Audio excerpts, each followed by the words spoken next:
And later. All right, friends, how are we? Good. Yeah. I feel like I've seen most of you today already once, so this is fantastic for me. So today's going to be about strengthening relationships, and I want to take a minute to introduce Jessye Fisher. So Jessye Fisher of the Fisher team. Jessye, how long have you been in real estate? I've had a real estate license for 18 years in North Carolina.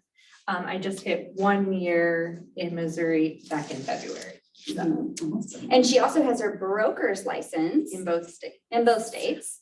And what is your role within the team? Jack of all trades. Actually, we just hired an admin and she started this week. So I'm going to get to give a lot of my admin tasks over to her. But really, I primarily handle buyers on our team while Brian does handle some. That's generally been my niche for my entire career. I would suffice to say, we probably close more VA business than anybody in the area. Yep, you do. As a whole, and I've not run the numbers on it. But so as far as if you get clients that are looking at a VA and you're not super familiar with it, there's my phone number, save it. I've been a mortgage loan officer. I still hold a license. It's just inactive. And so as far as guidelines and stuff like that go, if I don't know, I'm happy to call someone because they do change very regularly, but Brian as well. So, yeah. And you guys remember Brian from the KW military thing we did here with group coaching, as well as last week. We talked last week, and he is retired. yes, retired from the Air Force. Yeah, retired Air Force. And you weren't military, you're just married, you've been married to military, which is the hardest job if you ask me. Well, and primarily my career in North Carolina was serving a military client. So Brian and I met near Fort Bragg, largest military installation east of the Mississippi and the largest for troop count. So between the two of us, you know, we've spent our entire adult life essentially surrounded by the military until we moved here. But now they're the military go-to. So it's fantastic because they represent KW military, which is one of the communities here. So I'm not going to take up any more of her time. I'm going to let you take the floor. Thank you so much for your time today. I appreciate it. I'm happy to be here. Yay. So thanks guys for attending. A little bit of additional information. So I've worked in title, mortgage, I've worked pre-foreclosure, foreclosure, preservation. So kind of all different sides of the industry. So if you ever have like a weird thing, maybe you haven't seen, not necessarily in title, because I just processed a lot of it. I didn't really do the searching and stuff like that. But I'm always happy to be, available to answer questions for people. So we do have a small team. It's Brian and I, one other agent. And like I said, we just hired an admin. So, but we closed out last year, I think 61 transactions or so. And I think about 40 of them were VA. So we do a lot of VA business. We have 3 teenage boys. We live in Stratford. We have a little branch office over there. So if you're ever over that way and need to use the restroom or hop on some Wi-Fi or something, if there's vehicles in the lot, we're there. So we are right beside break time across from like the library and the baseball field there. So just right off the exit. But yeah, always happy to, be around and answer questions and reach out if you have any.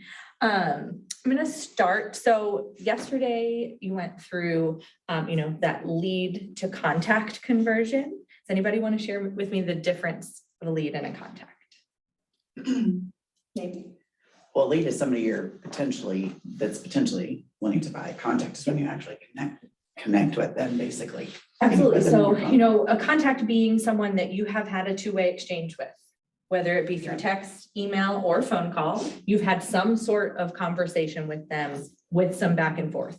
And it can be a yes/no situation because, sometimes, especially via text and email, people tend to be a little shorter than they might on the phone. But that being said, lead to contact. So today we're really going to dive into more contact-based communication, how to really grow that relationship with them, because we know that's really what this business is all about. From the very beginning of my career, I started in 2004. I walked into an office and was like, I want to get into real estate. It happened to be that one of the agents there was looking for an admin.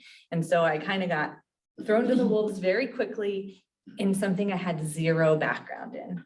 I mean, fortunately, I had always kind of served a customer in a way, you know, through odd jobs as a teenager, but I was 20 years old, had bought my first house, and that was about all I knew about real estate.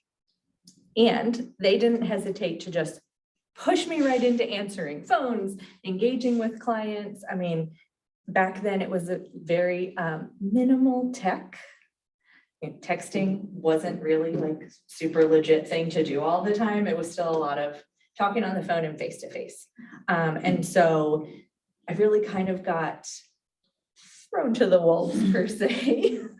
I was unlicensed when I first started, but within about 6 months, I did go and get my license so that I'd be able to have broader conversations with the clients that the agent I worked for was serving. Let's see if this will, no, if this is working. Everybody has to use the mouse and click through the mouse. Yeah. And then it goes back. So if you click the mouse on the left desktop one time, Left. Ah, and okay. then And then, you're- yeah, then your clicker This should will- work then. Yeah. see, I'm getting good. I'm Yeah. following what you're doing, man. Thank you. You guys have spent a lot of Week time 3, in but the I'm getting it. classroom. Obviously, you spent a lot of time in the I just watch and expect Right. Good that anytime any of us is in the room, we'll be able to tell them. Thank you. So with your session yesterday, you know, talking about leads, when they're a lot colder per se, right? So by the time you've made them into a contact, it's going to be warmer. You're going to know at least the basics about them, hopefully. Hopefully you've gotten some background information on what's prompting them to have reached out to you, given you their information, or engaged with you if you maybe already had their information in your database, friend, family, neighbor, whatever they are, it becomes warm, right? So you've got some background on them and kind of have an idea of where they're going. So today, really, we're going to establish our mindset on how we really nurture and work through those contacts and stay in touch with them, very strategic ways. We're also going to devise that plan to do so. So I think you had a little bit of a 19 touch probably yesterday. Today's is going to concentrate more towards the 36 touch. I was joking with Nicole. I said, I think that the Fisher team far surpasses the 36 touch on our, you know, on our smart plans through command. Brian is huge on that. I don't know if you've attended any of his classes. But the guy will wake up in the morning and have an idea and literally go to his computer and develop a smart plan and then just email it to us. I am not that person. He is much more the tech logistics, find the hole in the workflow kind of guy. I'm like, I'll just talk to him, get to know him. We joke, our personalities are very different in that sense. And so I tend to dive into those little details on people and really like pick up on things where he's like, okay, well, here's the house. Very direct, I'm sure you could tell even in his teaching style. So, and then we'll kind of recap and talk about, you know, the daily tasks that you might be doing that help you really engage and strengthen your relationships with the contacts that you're already talking to on a regular basis. So we'll start out.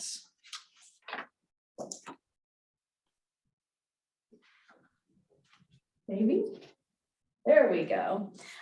So in Shift, Gary talks about knowing that growth comes from clarity, priorities, and focused action, right? So bring the book. If you haven't read it, read it. You can see that there are tabs in it and things like that. If you're not taking time to really dive into some of the literature that's available to you, I highly suggest that you do so. Even if you're not a reader and you want to listen to it, we spend a lot of time in the car driving back and forth, whatnot. Definitely get into it. Your mind will be opened in ways that you didn't learn in class. You might not always hear around here. But additionally, There are just nuggets through any piece of literature you're gonna read that's put out.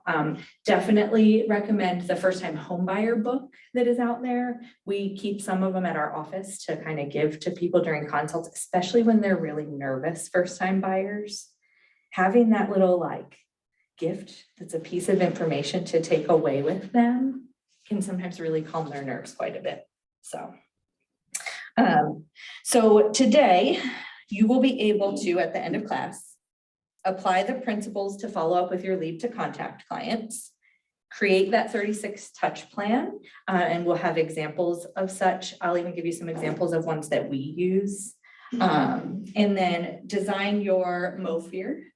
Everybody knows what a MOFIR is? Not a clue. Make offer for immediate response. So it's that prompt, whether it be an offer to do an evaluation on their home or something like that. We're going to go through some examples of those as well, because they really are the things that will get people to engage back with you. Say what the acronym is again. MOFIR, M-O-F. And it's make offer. IR, yep, make offer for immediate response. So whether you're texting, emailing, or talking to them on the phone, these are the sort of things that, you know, open-ended, you can just kind of spitball there and it might get them to really engage with you. And then also to develop a strategy to grow the number of contacts in your database. So things that we'll go over today. So I'd like to start thinking about those things and maybe talk to your neighbor about them. I would say kind of pick one of those items, whether it's the follow-up, the 36 touch, the MOFIR, whatever it is that you know that is probably the thing that you really want to focus in on today. So take a couple minutes and kind of look at your guidebook and discuss that.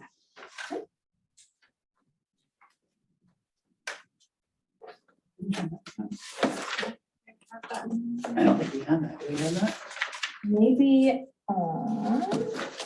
get your book too. Really, it's just, where are you lacking currently in your business? Have you set up some smart plans? Do you have your contacts on those drip campaigns? What if we're as new as to just having a database and I need to put them on? Start them, what's that look like? That's where I'm at. I've got them all in there, like 180 something that I've That's placed great. in there. So now what do I do with them? Like, obviously tag them.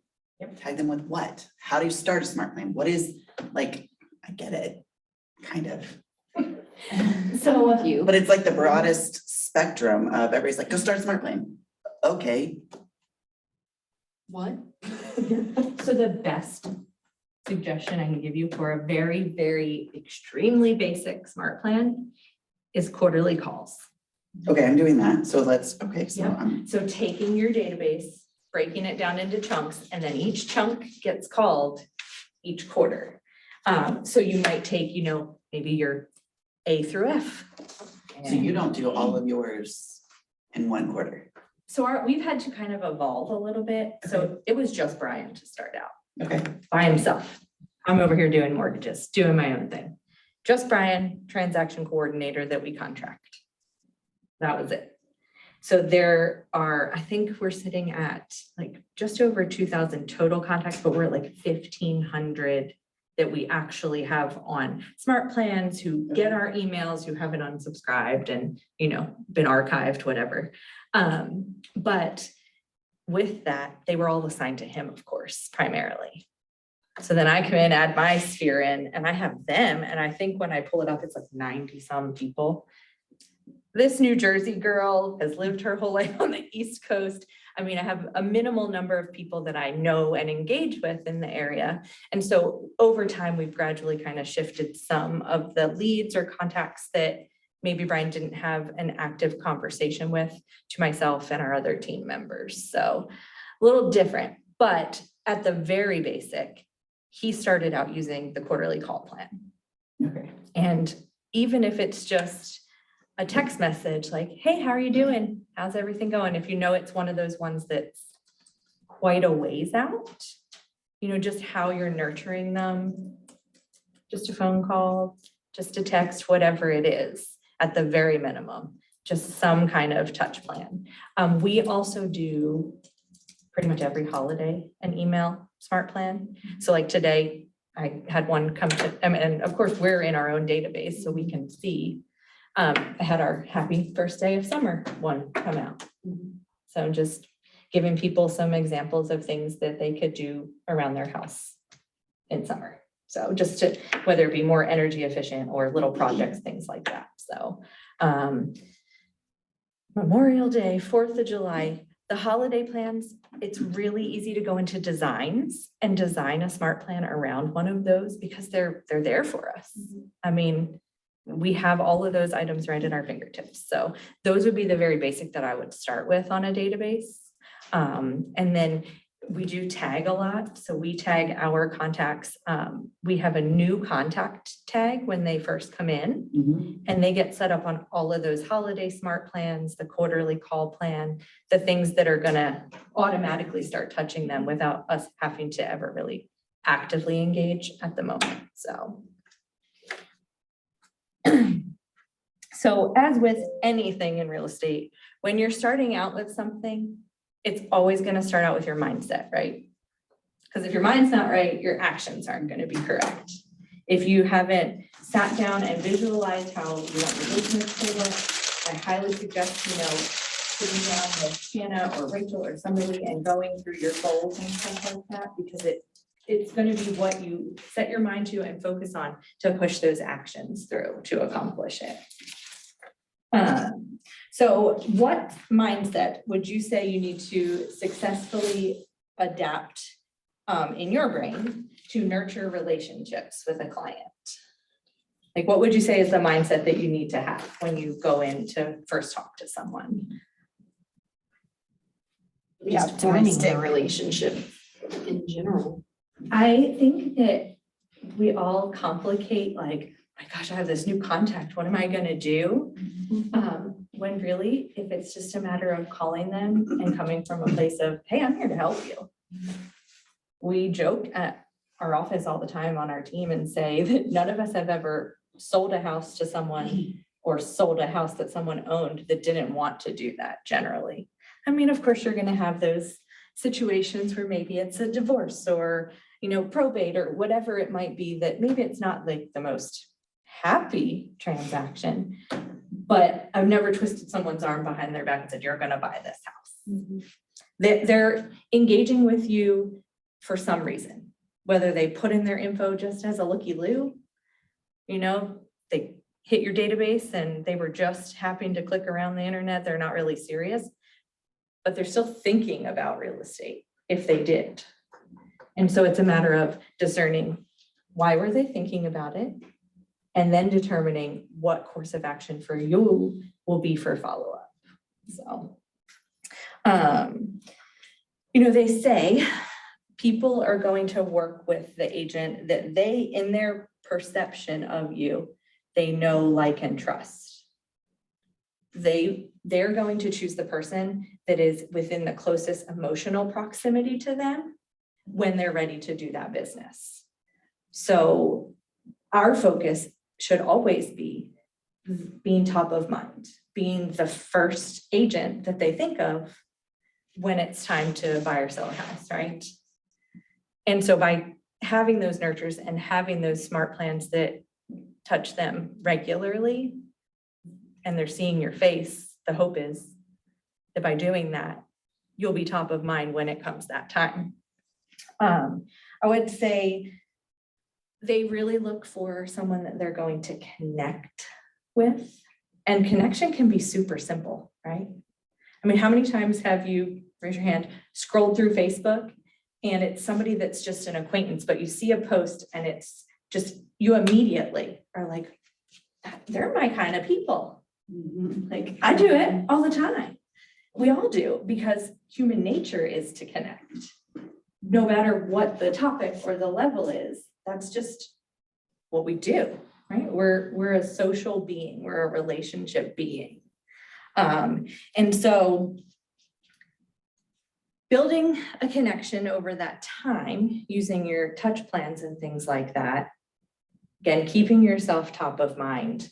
Well, the thought is, okay, and the research and the data proves it, that emotional proximity, even if it's just through a screen because you're Facebook friends and you're liking or commenting on something for them. The connection is there. The relationship is smoldering. And we just have to stoke it when it's time to do the business. So with that said, you've got that mindset to create the relationship already going. And you've seen this model before. Anybody know what it's called?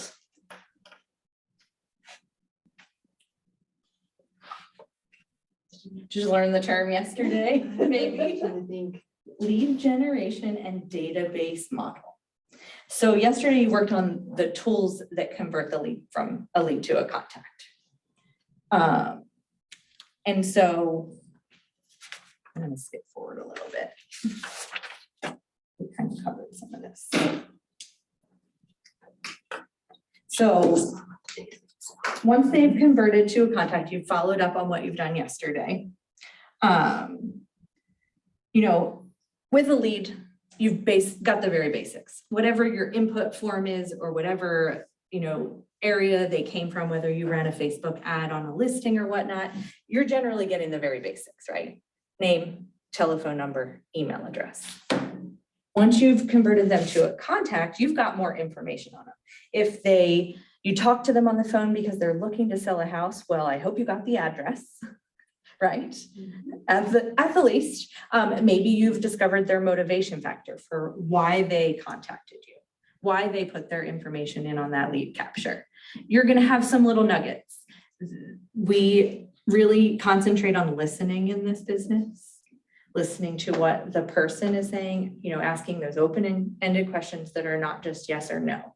And so determining those little motivating factors and nuggets of information. Notes will be your best friend. I hope we're all using command. And I'll tell you, you know, having a team of multiple people, the first thing I do, if somebody even says somebody's name, or Brian forwards his phones to me and the person calls, and I don't even know it sometimes that he's forwarded them, is dive right into command and look at the notes on the person. As we have been migrating some of these contacts to other people on the team, that's the first thing I do when I've got in my task list, oh, that it's time for Susan Williams contact for the quarterly call plan. Okay, let's click on Susan. I'm going to scroll back in my notes and see, when did Susan come into the database? When was the last time she was touched? Not just via email, but quarterly call, text, whatever it might be. What are the notes from when she came in to begin with? Just as detailed as you can be for yourself, because as you start to get more and more leads coming in that you don't know, you got to fake it till you make it, right? Well, reading your notes can help refresh you on somebody that you haven't talked to. Brian just had someone reach back out to him, and it's been 2 years since he was entered in the database. 2 years ago, he came through ready to buy a house and talked to him, had a consult, but he wasn't engaged and ready to go. He was one of those ones that needed a little more nurturing. Now he's ready. And so it was really easy for him to go back, read the notes, and refresh himself on, gosh, it's been forever. This guy's been opening our emails. He has had some limited text engagement with him, but what was he really hoping to accomplish 2 years ago when he came in? And is it still the same? So notes. We harp on it a lot in our office. But if you've gotten to know them through those, and you've kind of done their needs analysis and can communicate with them strategically based on that information, I mean, you're just gonna show them in the interim before they're ready to actually transact that you care. And I'll tell you right now, nobody knows if it's coming from an auto-generated if you write it properly. If your verbiage is good, people don't know. I still have clients. You see this area code here? This is not a 417. Brian has been on me for the entire 3 years we've lived here to get a 417 number. And I'm like, no, I have had that number for over 20 years. I am not changing it. Everyone I know has that number. So thinking about it, we have Twilio, right? If you haven't set it up, it needs to be on your to-do list. What is it? Twilio, our text service direct through command. It is a super easy plugin. I will tell you the $3 and whatever it costs me a month, I never use all the credits. And I would suffice to say Brian probably has never used all of his credits. And that guy is the king of bulk texting. He will be the first one to click select all and bulk text everyone on a smart plan. How do I get that? I have it on the app. But Oh my God. What I'm saying with that is, like, that's a 910 number. My clients get that in addition to my Twilio number, but they will still utilize both. Because Okay, they don't know that it's coming auto gen. that was my question about it, because I'm like, okay, if I call people with this or I text people on a smart plan from this number, they think that's my number. Yep. But then if I actually make contact with them, what I do after I've actually made contact with somebody is I send them not a digital business card, but a picture of my business card so they can see my face, they can see all of my contact info. I don't like that it's not clickable, but you know, obviously all my phone number is big Yeah, fat right absolutely. there. So I mean, they're like, I don't know. I get in my head on what they're thinking, but I have a tendency to do that too.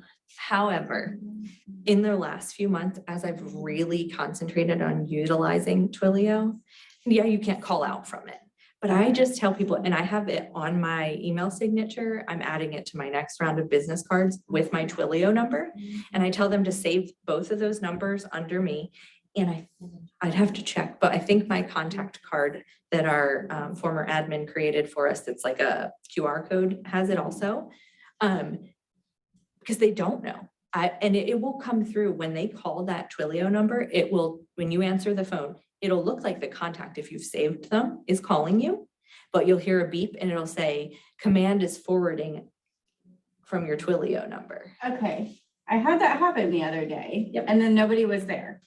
Yep. So I had no idea where they were calling from, who they were, I mean, And when you go in, if you scroll down in command where you signed up for Twilio, it'll have the number that you chose in there. I suggest that you save it so that you have it for yourself Yeah. too.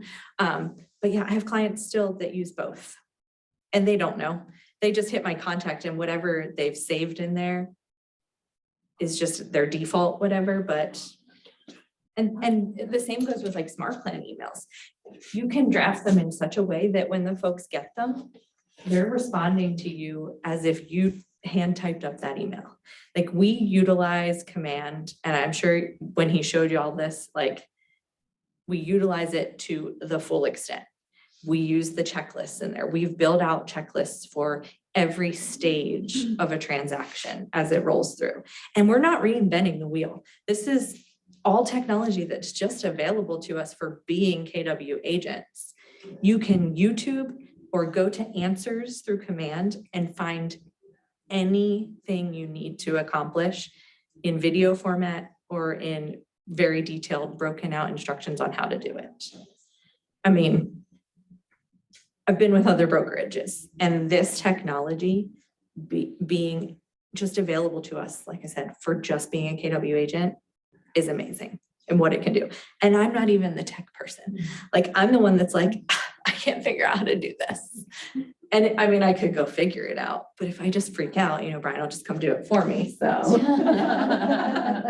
then I go about doing what I'm good at. So, which is talking to people and, you know, chasing around teenage boys because somebody always needs something somewhere, you know. So you talked about leads yesterday. We were briefly dipping in on, you know, contacts now. We all set out in this business to be successful at it, right? I don't think any of us went and got our real estate license just to like, you know, as a hobby, like we you know, we just want to kind of do it on the side. No, we all want to make money at it, right? And be good at it. And everybody's why is going to be different. Like I'm just not a super money motivated kind of person. Doesn't fill my bucket. Yeah, I know we need it. And it's an essential of life, especially in our society these days. But I think for the majority of our team, we are much more of like a helping people fills our bucket. Like enjoying the process and meeting the people along the way, which is relationship building at its core. Like I've my whole life been told, oh, you could just talk to a brick wall. Never met a stranger. My mom would die on that hill that I am the worst, 3 years old in a grocery cart, talking to the old man behind me and telling him my mom's name and my sister's name. And, you know, my mom said, thank goodness you didn't know my social security number because you probably would have given it out in the grocery line. And so relationship building for me has always just, it's been kind of fun, I would say, like just getting to know people because I find people very interesting.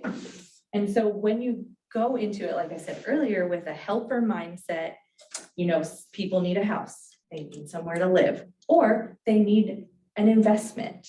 They're looking to build generational wealth for their family. Whatever the case may be, you're helping them accomplish some sort of real estate related goal. Even if it's, they need to know who to call to come spray for the bugs that are coming out of their vents. Well, we have a vendor list for a reason. I heard you talking about developing one yourself. You know, we're here to be a resource for people, but also part of being their resource is having their info and knowing that you stay on top of mind so that when they are ready to transact, you're the person that they think of. So when we're helping people realize that goal of owning real estate, selling real estate, creating generational wealth, whatever it might be, that success is always going to be built on how well you develop your relationships with those people. Like I said earlier, know, like, trust. That is a very basic principle taught to a lot of different sales aspects. Ninja selling is where I learned it. I've been to that twice years ago. It's a very basic kind of course, but the thing that I always took away from those classes was the know, like, trust. Know, like, trust. Because if you are a stranger to someone and you haven't got to know them and they haven't got to know you and you haven't created that relationship, are they really comfortable a lot of times? And you can read their body language. You get the sitting back in the chair or the looking at their nails, or you can read someone's body language. If it's not in person, it's on the phone. You get the deafening, awkward silence. Like, does anybody hate that as much as I do? It's the worst. It's almost like I'll take it personal. I'm like, oh, Yeah. Like, do they not not like me? Yeah. What did I say that was wrong? Yeah. And you're going to come across people that are just that way. I have to work really hard to not take it personally. It sounds like you do too, Corey. Oh, yeah, for women, does any other woman not? Like, I want them to like me. I want them to want to do business with me. And I go into every conversation with that in my mind. Like, oh yeah, we're going to buy a house. We're going to sell a house. I do very little of the sell a house. That's all Brian's wheelhouse. But I go into every conversation, every relationship that I'm starting to build with that as my mindset. Like, we're going to be friends. Because I've made some of the most amazing friends of my life by selling them houses. My son, when he was born, funny story. My mom still lived in New Jersey. We're a military family, prior military family. And I'm pregnant and I'm freaking out about daycare. I don't want to send my kid to daycare. It's just, I was just scared. I was a new mom, super unfamiliar, no family around me. I sold a house to a gal that did in-home daycare. We became great friends. And she basically raised Bo for the first year of his life while I worked. And had I not gone into that relationship building on a cold sign call lead on a house and made friends with her, sold her the house, wouldn't have had somebody to watch my kid and become a long-term friend. Like, we still keep in touch through social media. We've all gone our separate ways, as military families do. And we joke and say, I have friends all over the world. You can too. Referrals are great. And I know there's a class in Ignite, you should definitely not miss that one. But I've always lived by that kind of mantra that everybody is a friend to be had. And the more friends you have, the more people you have in your database, and everybody's a friend, whether they like me or not. Hey, friend. I always tell my daughter, she's a little snotty, but she'll be like, I don't have any friends. And I'm like, the Bible says, show yourself friendly and you'll have many friends. And that makes me totally think of that. Sometimes I used to feel like it was a curse. Like, you know, you have those moments, everybody does, like, oh my gosh, did I actually just say that? Like, oh my gosh, they're not gonna like me. But as I've grown into who I am as a person, which I'm a firm believer in really knowing yourself, right? Because to know yourself is to know how to adjust in situations. I know I can be a lot sometimes. I mean, I am from New Jersey. We are loud, especially around the house. We just bull in a china shop. But I'm from Missouri and my husband lives that way. Is that a personality thing or a? what's your birthday? Mine's July 28th. So you're what? Your Are you birthday a is Cancer? July I think 28th. I'm Cancer, yeah. It's my sister's birthday and the day my dad passed. July 28th. There was a Day in your connection household. long I know, before. which pretty much all of us in this Mhm. room are like stuck, we're like besties. That's awesome though. So when I started, obviously as an admin, it was just me and the agent. Like driving around in the car, putting signs out, slam on the brakes. Hey, go knock on that for sale by owner's door and see if they want to list with me instead. When I told y'all earlier, it was thrown to the wolves. It was thrown to the wolves. So, I mean, I didn't have the camaraderie of learning in a classroom with people. And what I will say is use each other as accountability partners, like learn together, because I have agents who I have grown to be friends with all over the country that I still talk to regularly, especially like nobody understands the trenches we get in except for the others of us. Like the general public doesn't understand just how crazy people can be sometimes. Like we're a therapist one day, we are answering questions about dirt the next day. You just never know, right? Our toolbox has to be full of all kinds of stuff, Yes. but we all get it. And that's why, like, save it. Even if you just want to send me a text and say, my goodness, I had the most wild situation happen. I love the tea. I want to know because it helps all of us learn too. Like you were talking about how many houses and super particular.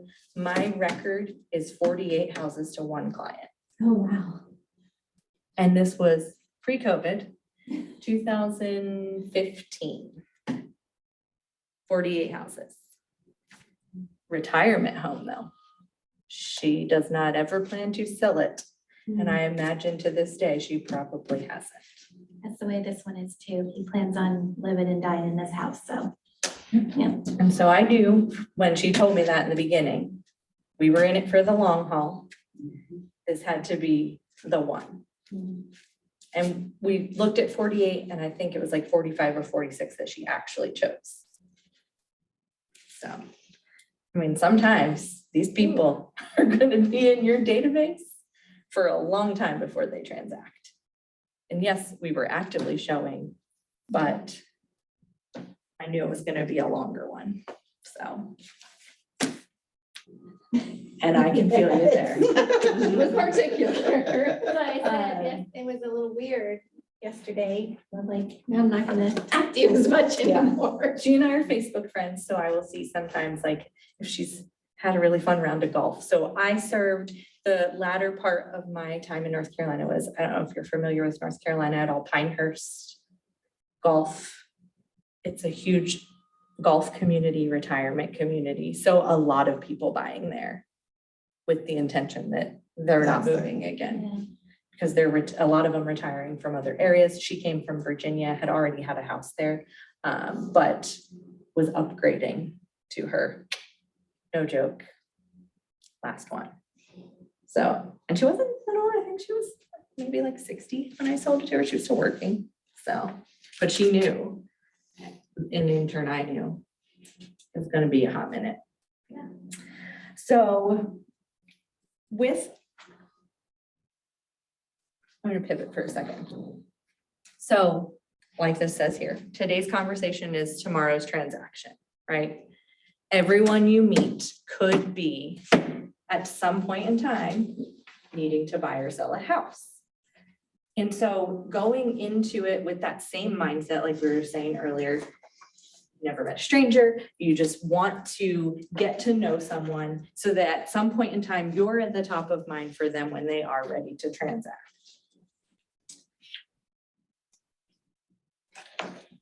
How do you make sure that as we grow our business and as we fill up our database, we are doing it in an intentional way to ensure that not only are you funding your big life, your big why, whatever you've set as your goal, but also hitting each little metric along the way.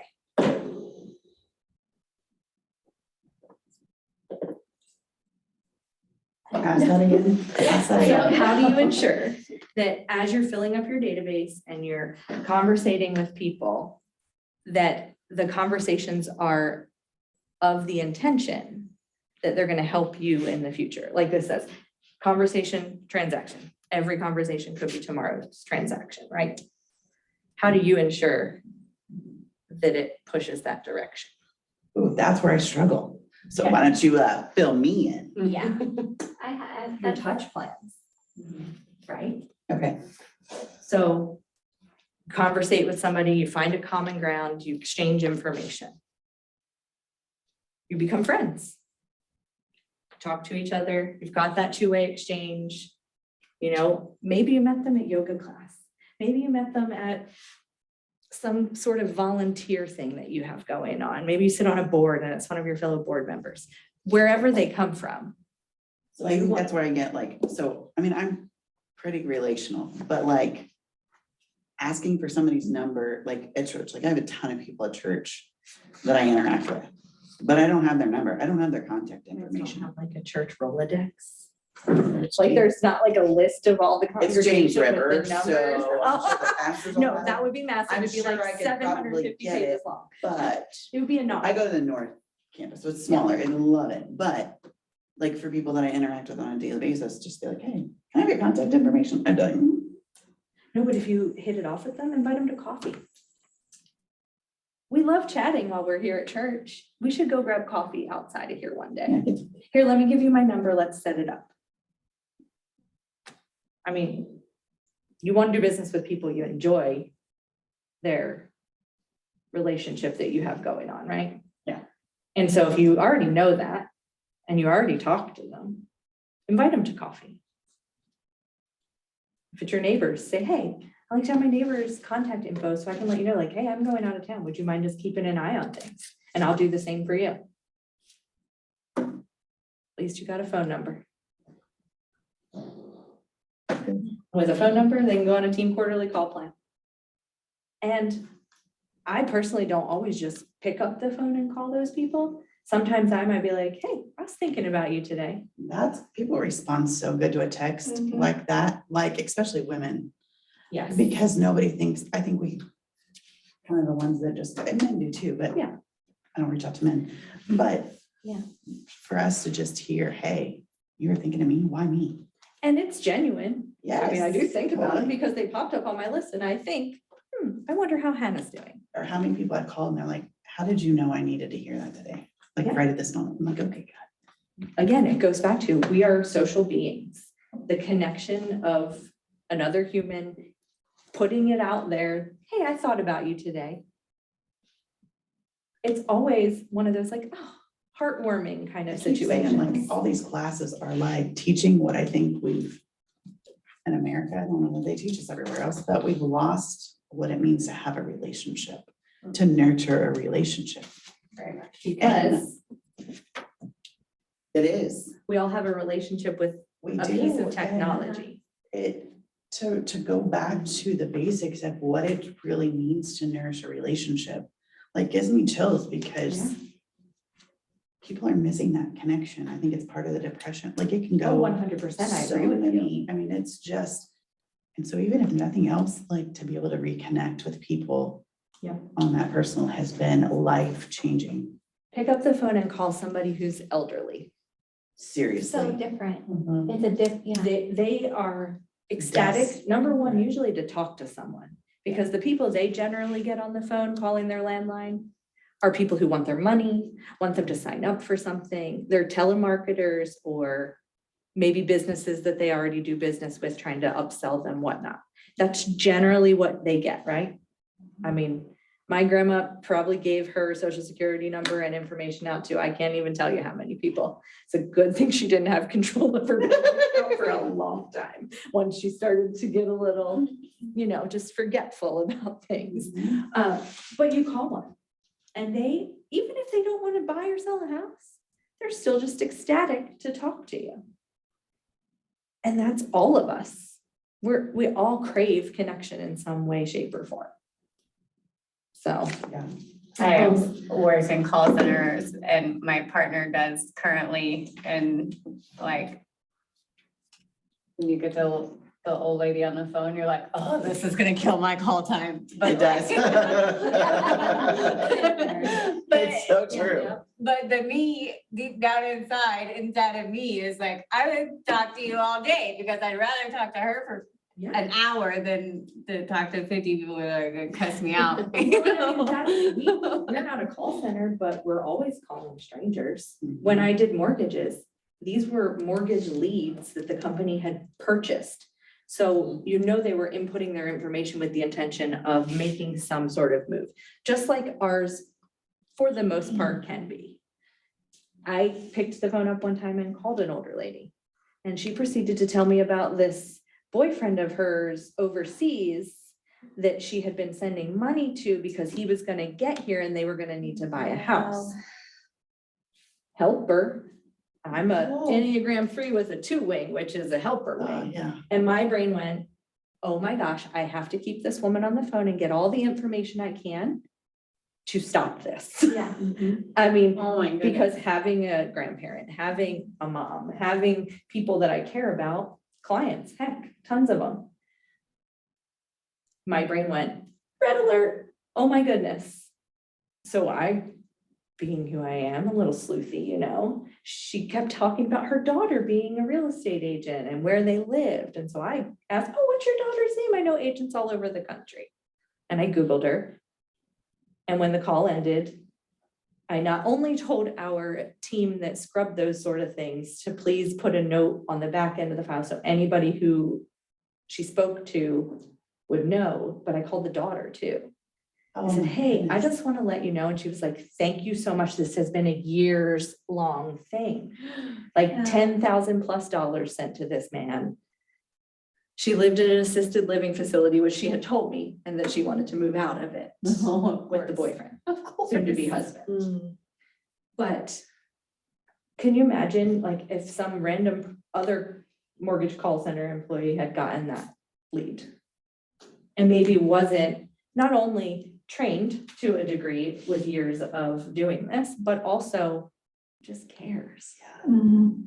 Because you're going to come across people. And that's one of the things I love about Keller Williams is that everything is geared towards not only being successful, but taking care of people. Because that's what we do. That's why nurses and teachers and a lot of professions that people gravitate towards who have that nurturing and caring nature already do great in real estate. So I love it. So again, we know Gary's the boss.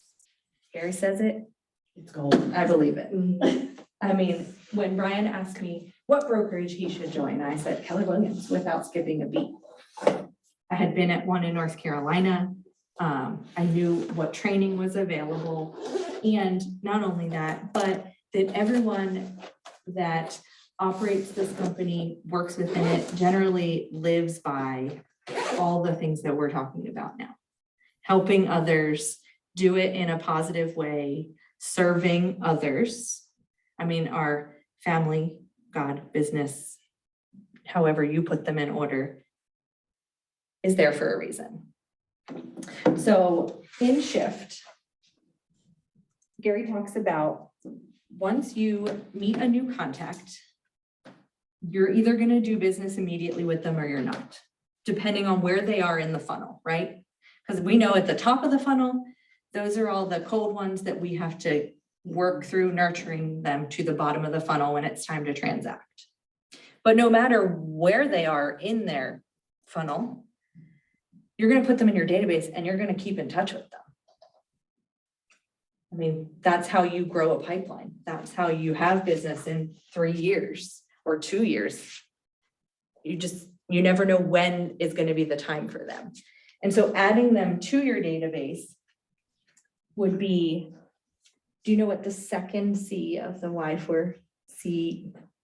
Y4C2Ts is? And it's not on the wall in here, luckily. You have to go upstairs to read it. So that is commitment. Commitment would be the second one, and it's commitment in all things. So saying that we are committed to staying in touch with our contacts in a way that is part of a system that we follow, that's intentional, showing them that we're committed to gaining their business at some point in time. It's easy. It really is. I think that a lot of us overcomplicate what it Overthink it. takes and overthink it. And no way, I don't do that at all. Well, we're all women in here, so we know that anyway, right? But I'm guilty of it. I am guilty of looking at my task list and seeing a name that I don't recognize and being like, oh gosh, I have to call them. They're on my list to call. Let me go look at the notes. We're all guilty of it. What is it? They say that book, what is it? How to Eat a Frog. And the best way to eat a frog is to take the first bite. Like talking about a frog being your mountain of to-dos or whatever the item is that you have to accomplish. Just take a bite, pick up the phone, read the notes and see, where are they in the funnel? Have they been opening the emails that they've been auto sent? Because you can see that in command. That's Brian's favorite thing to do, is to go look at who has opened his emails and start reaching out to those people. And we can all do it. So if you make it part of your follow-up plan, hopefully, the hope is always when they're at the bottom of the funnel and ready to do business. I saw Corey's email the other day. And maybe it's not even them. Maybe their sister's cousin's brother said to them at the 4th of July barbecue, you know, we've been thinking about downsizing. Our youngest just went off to college. I have a great agent that I know. You know what? She keeps in touch with me all the time. I'm always getting emails or texts from her. You should reach out to her. Even better if they're in like your top 50 and get their information to you. But because you've stayed top of mind, you've come from a place of providing some sort of value. The hope is that when they or someone they know is ready, you're the person they think about. So to successfully nurture those relationships, we always have to understand that the goal is obviously to do real estate transaction with them, right? So while we do send holiday emails and things like that, having something that is going to prompt them, whether it's the MoFear, whether it's you're hosting an event, whatever it might be, is what's going to push them lower and lower and lower in that funnel. So you saw the wave graph, right? Mhm. Where everybody kind of starts out and then they hit their peak and it's time to roll. And then it goes down again. And on those lower edges is where we are truly, it's the boring part, right? Like, I always equate it to fitness. Like, nobody realizes that getting the body you want or whatever it is that your health concern is, the boring, tedious things are what accomplish the task. It's not the glamour. It's not the Instagrammer that you see doing this crazy wild exercise that looks like you'll roll an ankle if you try it yourself, because it's what it looks like, right? But all of the boring things, the meal prep, the tracking your macros, the getting up in the morning and going to the gym that I don't do because the thought of it makes me want to throw up. 5 a.m. alarm, unless it's for vacation. Don't count me in at 5 a.m. But all those boring things, which to us is all the touches over time, however long it takes to stay top of mind, to eventually be the person they or someone that they directly send to you transacts with. So, the fun part is the top of the wave, right? But the lower part is really where the magic is, because it's how you've created that over time nurture and relationship and built on it to be able to hit the peak of the wave. How long is the lead follow-up phase? However long it takes. On average, you have a guess at all? A year? I heard you say 2 at some point, but Like how many years it would be between 5. transactions? 5 5. to 7, isn't it? Actually 7 to 10. The average person, as compiled by NAR, transacts in real estate every 7 to 10 years. Now, the last few years have been a little strange just because it's been a wild ride, honestly. I mean, so coming into real estate in 2004, we were at like 5 3/4, 6% was normal.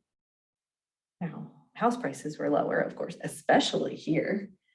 So I wasn't seeing repeat clients, with the exception of active duty military folks, which in general, a lot of them will hold a rental property or 2 or 3, just depends on their situation.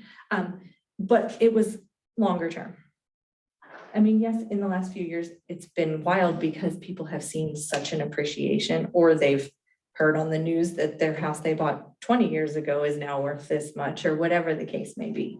But on average, in a generic sort of, here's where we are market, it's 7 to 10 years. It's a long time to keep in touch with somebody.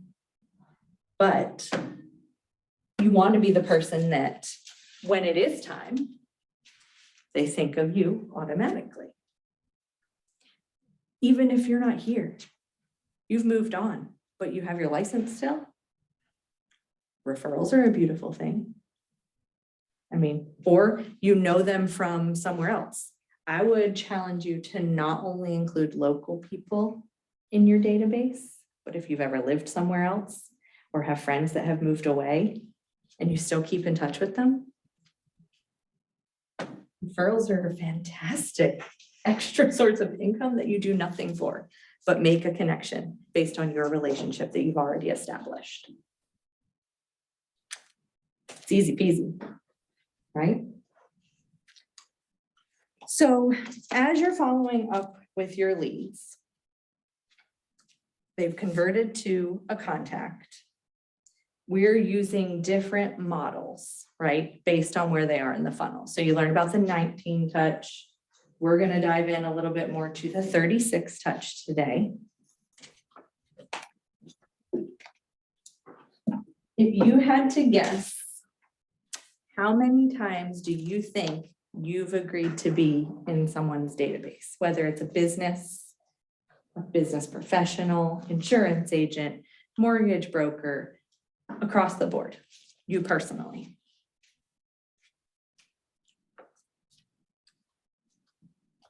Think about it. We all get a lot of junk emails. How many of you have more than one email just because you know you use certain ones to sign up for mailing lists to get the promo code, right? So let's do a little activity based on that, because it's gonna tie into people. Raise your hand if you've ever signed up for an email list or a text message to get a discount code. Lower it if you've only done it once. Lower it if you've done it less than 5 times. Less than 10? Oh, you might as well. we've all Less done than it 20? 100 times. I don't know. Okay, right? Because we know. I have, I think, 5 email addresses in my phone. And I'll use different ones for like, okay, well, this is Old Navy. I'm gonna use this one because it might come up a little higher in the Gmail algorithm and show me that I have a discount for today. There's a sale, whatever. We all do it. And so do these consumers, these leads that you're converting and working to convert to contacts so that you can transact with them. So there's a lot of noise, right? Like they're getting all of these emails and yours are gonna be in there somewhere too. I mean, heck, they might even still have a good old AOL like I have. I have a good old AOL email that I can still log into. Yeah, right? Like, I think the last stat I saw in it was the average consumer is in about 12 real estate agents' databases. Now, that's gonna be super specific depending on market, right? If you're in a market like San Diego, California, huge population. I don't even want to guess how many real estate agents there are in San Diego. I would say it's probably 20,000 if I was gonna guess, somewhere around there. Whereas what we sit closer to like 3,000 total or something in our board. So you figure, okay, maybe it's 12 there, or that's the national average, including big metropolitan areas. But even if you cut that, down to a quarter here, that's at least 3 real estate agents that you're essentially competing with, right? To stay top of mind, to keep that relationship building, to be the person that they think of when it's time for them or someone close to them to transact. Which makes it even more important to hit our touches. And your touches, you always want them to be quality, obviously. I mean, holiday ones are a great no-brainer. Who doesn't like to just randomly get wished Happy Christmas or Merry Christmas, Happy New Year, whatever. But the frequency and the way that you tie it into your business and what you have to offer them are going to be the best ones to prompt them So do you think it would to be reach out. better? Because sometimes, like you said, a lot of emails go to trash, like we're just like, that's just junk mail. To send, instead of an email, to send like text message mass for a holiday. Or, you know what I mean, like versus So sending the email. What's the, of course, you want to be super mindful of what kind of contact the person prefers. That's always one of the first questions I ask someone when I do actually start engaging in a two-way conversation is, what contact method do you prefer? Because if somebody says, just send me an email. see, most of mine would be text or call. Yeah. 90% If of that's them what they care less than- prefer, I mean, you can do a bulk text action. Because to me, I think that would be more, And it's about the Personal. person. It does. It makes it more personal. I'd rather be, so I don't have to do, email. I like it. Yeah, I mean, I would say it also depends on the content too, like if I'm gonna do kind of like a blog style where I'm giving like some detailed market update stuff that Mm. looks better in an email than a text Right. message, but I'm just saying, yeah. And like I said, I'm gonna share with you some of the ways that we vary it. But there was a day that Brian said, I think I'm gonna send a bulk Twilio text. And it's gonna be something about meeting people for coffee. oh my gosh, People I would die. responded. I would have, I People would responded. months out. That would overwhelm me. But how many people could you touch by just sending one bulk text that said, I was thinking about you, I'd love to get together for coffee. A lot of people aren't gonna respond at all. They're gonna be like, I mean, we've met like 3 times, or we're casual acquaintances from this or whatever the being is. But the people that want to have an active relationship with you just might respond. They might say, yeah, let's do it. Next Thursday. Put it on your calendar and roll with it. Because even if it's just an hour to sit down and have a coffee with somebody, you don't know who they're gonna go out and talk to next. Maybe they go to their kid's sporting event. They're the worst. Literally It's like a demon. the worst right now. They're horrible. I know, I'm just It's like. like buzzing around my nose. Yeah. You It's a really big Why one. water? Where is it? But you never know, if you send that text, you go on a coffee date with someone, then they go on to whatever their daily routine is. Well, they just sat in front of you, got up, had a coffee, and then they randomly hear that a coworker wants to buy a house. You know what? I just had coffee with Erin, and she is a real estate agent now. You should totally go to her. She'll take great care of you. That is exactly how it's gonna go. Yeah. To a T. I got a text. I got a text last week from a former client that said, hey, I have a friend that I want you to talk to. She wants to buy a house. Sent me her name and her contact info. And I immediately sent her a text and said, hey, Erica gave me your information. She said you're looking to buy a house. Love to get together and chat with you about, what's prompting you to do so and how I can help. Showed her a house yesterday. And I just, did a good job for Erica. That's all I did. So, and I mean, I comment on Facebook, love things. I'm a lover.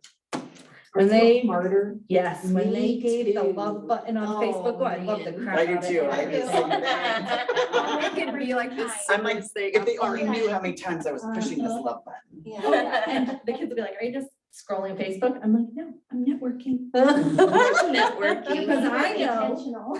and I know people do what I do. And they look, oh, who just loved that when they make a post? Mhm. And I mean, okay, Facebook, that ages all of us a little bit, right? I know, Because the right? kids are doing it on the IG or the TikTok. Or Snapchat. Yes, I'm sure you saw Brian's TikTok from last week that he posted before he taught you guys. Did you hear the Yes. voicemail? Oh, I did. It was so funny. It was. I joke, I keep calling him the king of TikTok, because I'm like, over here, how do I do that? Like, it won't work for me very often, so, I mean, but yeah, just going in and engaging with people there too. And sometimes those folks, maybe they're not even in your database. Maybe they friended you because you're friends with 60 other people at church or where they work, because you used to work there and you no longer do. I accept the heck out of those. The only ones I don't are real estate agents. Because I still do get people from North Carolina that are like, oh, she's friends with 60 other real estate agents. She must still be a North Carolina real estate agent. No, those ones go to the delete pile.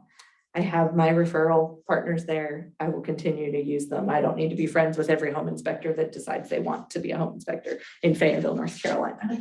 So, but those people are, in my opinion, an untapped area for you. So if you are sharing stats to Facebook, to your business page, share them to your personal one too. I mean, still be a human, because people gravitate towards seeing your every little bit of whatever it is you're doing, pictures of a kid's graduation, floating on the river. Like, of course, you still need to be a person. It should never just be business. And in fact, if you've taken any social media marketing classes, the realer you are on there, the less just it's all about the numbers and transacting, the more people will gravitate towards you. So, and I know sometimes it's tough to be like, oh, I have to post things, like, how Just do doing I that right now. remember that? So if you look at a great way to do it for your business page, through KW Outfront magazine, a lot of times, if you just look it up, there will be like 30 days worth of Facebook posts for like a different month. And you can go back and recycle them, use Canva. We use Canva like it's going out of style at our office. I think we just got an email to KW and it's talking about June being National Homeownership Yes, Month. it is. And that's, literally stole the picture, cropped it. Yep. And posting about that. Yep. Because it's cute. It's a really cute picture. And there is one on It's fun. KWRI's page too, where it's actually some quotes from Gary and Jay Paxton Mhm. that I shared to our business page a couple weeks ago, like. I like I follow said, don't Gary. reinvent the wheel. I share his, I actually follow him and his quotes that he put. I'll post them and they're like ones like, you're quoting the Bible a lot Mhm.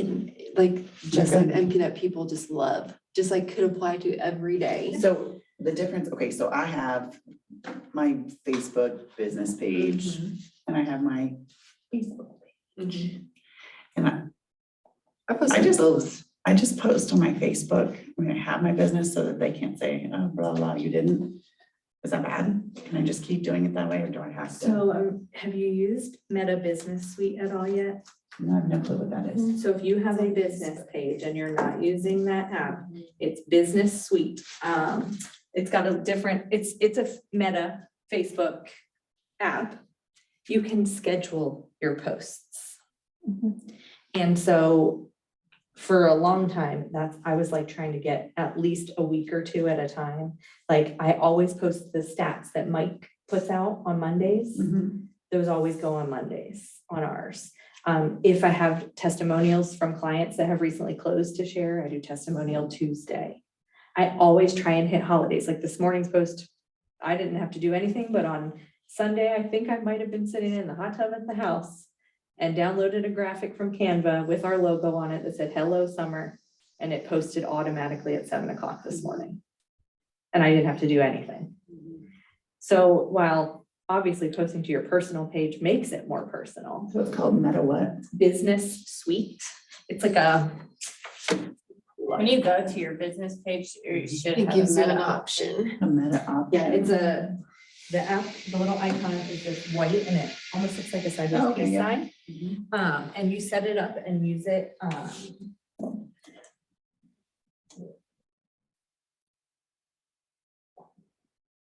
okay. yeah, and you log in with your regular credentials. That also allows you to, as your team grows, if that's a path that you plan to take, you can make other people admins or editors. They can post from there for you without having to actually like give them your login and password. You can, if you're friends with them, you can just add them as a, an editor or whatnot.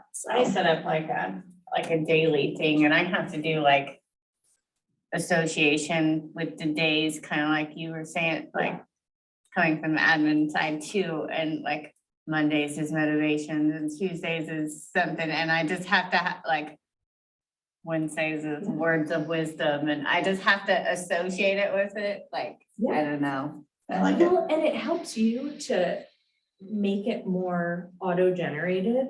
So you know that you can sit down and if you know that you're going to every Monday post the stats, like we just have a template we use. I do a static post. Sometimes I'll do like a reel or a story. But we have templates in Canva and we just go in and plug in the new numbers, change the date for when it's accurate as of. And Brian is a huge fan of ChatGPT. And so he'll just say, write a social media post with these stats. There are so many little things that can make your contact with people so much more automated. And like we said earlier, they won't even know it. So. And yeah, and we do like just listed, closed, under contract graphics I just do them once a week. I used to do them every single time, something happened, but that gets to be a lot. Yeah. So going back to Mindshare, you've heard about it at some point in Ignite, right? You went over Mindshare and how important that is to take your leads from leads to contacts to contracts to closings. So NAR, National Association of Realtors, has these stats for you.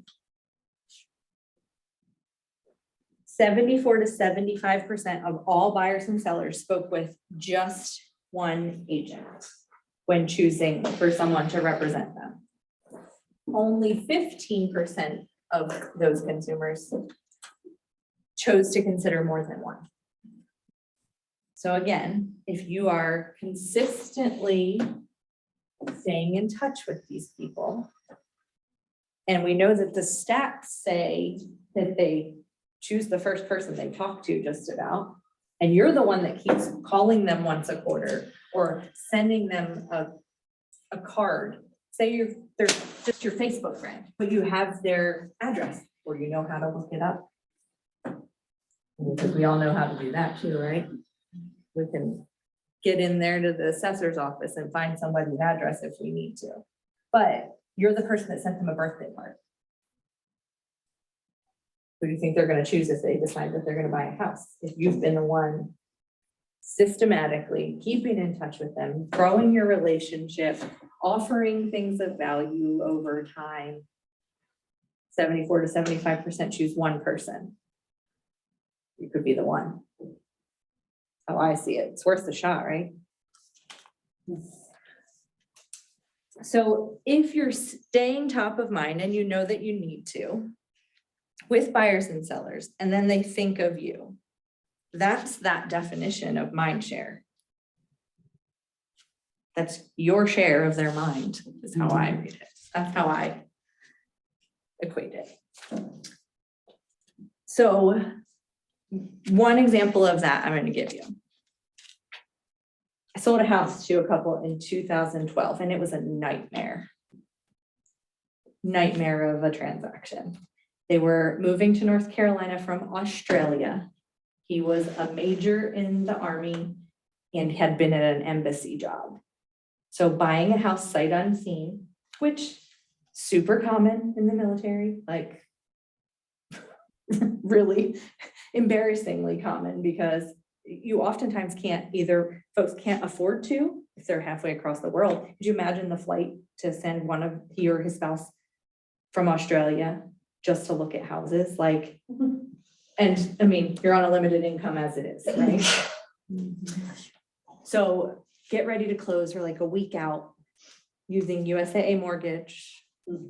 And they call her and they say to his wife, ma'am, we miscalculated your VA entitlement. You still own that house in Texas, right? On a VA loan. So you're gonna have to bring $27,000 to the closing table to be able to close on this next house. A week before closing, their household goods had already been picked up. Like they were flying in and closing and we're gonna be camping out for however long until their stuff got here via boat. $27,000 that they didn't have. It was either that or sell the other house. We're a week from closing. Pivot, I'm like, no, you told me what your mortgage balance is on the other house. I know what you're buying this one for. I know what the VA loan limit is. Something is fishy here. Can we please just talk to my local lender? They talk to her. She's like, I don't know how they calculated it, but I still have you having more than enough entitlement to buy this other house. Push closing out a week. She closed it for us in 2 weeks. That made a huge impact on them because I mean, I just did my job, quite frankly, right? That's my job, is to help them close on the property that they wish to close on. So in 2012, I sold them a house. I think it was 3 years ago, my phone rings. And I don't recognize the number because they have since gotten different numbers. They had moved on, the house was a rental, they had moved to DC, he was now working at the Pentagon. Have a great conversation, catch up with her. I said, well, Renee, what prompted you to just want to call me today? She said, well, I have to be honest with you. We listed the house. It still hasn't sold, and it has been the worst real estate transaction we've ever been through. The agent doesn't give me updates, like we have no idea on feedback, anything. And she's like, and honestly, I thought to call you first, but I knew you didn't live here anymore. And that was my fault because I wasn't still staying in touch with my database there.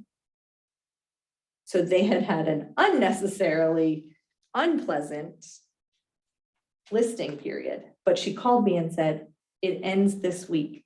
Do you please tell me you know someone that can help me? We were Facebook friends. She knew I had moved. She knew I was doing title at the time. She just assumed I wouldn't refer her to someone probably, which was my fault for not keeping in touch with my database. It was a spreadsheet back then. Literally, I still have it in my Dropbox, the spreadsheet of my database. But I wound up, thank goodness, setting her up with one of my agent friends there, and made a referral fee. And it had been, it was 2019, so 7 years, 7 to 10 years. Yes, they were military, they had moved on, but sent a referral on it. And so had I stayed in her mind share a little bit better by having her on a drip campaign of some sort, would she probably have called me first? I'm gonna bet probably, because I would have kept in contact with her. So it all goes back to systematic, staying in touch with, to gain future business. So on top of that, those clients, they never stop being a contact for you, right? Transaction's done, you close it. You're like, okay, well, I'll just put them on my, past client follow-up. They get their quarterly call. They get a home anniversary card every year. They get your smart plan emails for various holidays, whatever they are. Eventually, there's going to come a point in your follow-up plans that you're going to want to provide some kind of value to a client or prospective client, right? And those values can be all kinds of sort of different things. Like, how do most of us find our hairdressers? Friends, referrals. We say, I love your haircut. That's what we do, right? Love your haircut. Who does it? Oh, this foot of mine's really been bothering me. And somebody says, oh, I know a great podiatrist. It's usually word of mouth for a majority of services. I mean, I don't know about y'all, but I don't have the desire or the time to have to read through a million different website reviews. I'll do it on Amazon, I'll tell you that, but I am a review reader. But like, to find a hairdresser when I first moved here, my neighbor had great hair. Becky, who cut your hair? She said, oh, go see Kayla. The girls and I have seen her for 10 years. We all do it. Most people do it for real estate agents too, especially when their cousin, John, posted to Facebook that he just got a full price offer on his house and he's so excited he can now move to Florida to retire. Well, his cousin Mary and her husband have been thinking about downsizing. She's going to call John or message him or comment on his Facebook, whatever method. You want John to be like, oh yeah, yep, I got the perfect agent for you. Christy is going to take great care of you. She got it under contract in a flash. It's the same for us as it is in every other industry, right? So when you go and do an online search for something, give me an example. Anything that you'd be looking to accomplish. You want to put up a fence. Corey wants to put up a fence. You do just a random Google for fence companies and say, you know what, I'm just going to go with ABC Fence Company. I know, I put in the top fence companies. Do you call more than one? Yeah. Do you call more than one if the first one that you get on the phone is extremely personable, answers all your questions, and can darn near give you a quote in That's it. that moment? They're sold. Because they've sold themselves and their company. Right? I would do the same thing. I'm gonna call the first number. And if they know their stuff, and most of us have a generic idea of what something's gonna cost us, what sort of service we should expect to receive from whatever industry it is. Based on past experience, based on, you know, what we've heard people or seen happen in real life, right? Well, didn't we just hear that 74 to 75% of people choose the first agent that they speak to? You are constantly, I always say real estate is not a sales business. Not at all. You need to buy a house. I don't have to work real hard like a car salesman or something to tell you all the features of this house, because you already kind of have an idea of what you want. Even first-time home buyers, minimal experience, they've got some sort of idea in their head of whatever it's going to feel like, look like, what components it's going to have, right? So we don't have to sell that to them. What we do have to sell to them is ourselves, build a relationship, and know that moving forward, you're going to be the one that they think of to transact with. Just the same as asking for a word of mouth referral on anything else, people are going to do that for us. So like I said earlier, even if they're not the one that you're going to be top of mind for, they're not the person doing the transaction, but John's going to tell Mary when she sees it on Facebook that you helped her or helped him get it under contract like that, right? So anytime it's an important service or good, it's always natural to seek a personal recommendation. And so any of your clients that you've personally sold their home or helped them purchase a home or have kept into contact with, they're the best source of business, even if it's not them, that you could ever ask for, because they've already gotten to know you in some way, shape, or form. You've had a two-way exchange, even if it's just an elderly person that you just happen to call once a quarter and catch up with. And you know, and they've made it very clear to you that they are not selling their house ever, they're gonna die there. But their neighbor might, or their granddaughter might, whatever the case may be. And NAR's stat for 2021 found that 47% of buyers who used an agent were referred to them by a friend, neighbor, or relative. And that number jumps to 57% for first-time buyers, because they trust the person that gave them the recommendation. And that person who gave them the recommendation obviously had built some sort of rapport and trust with you.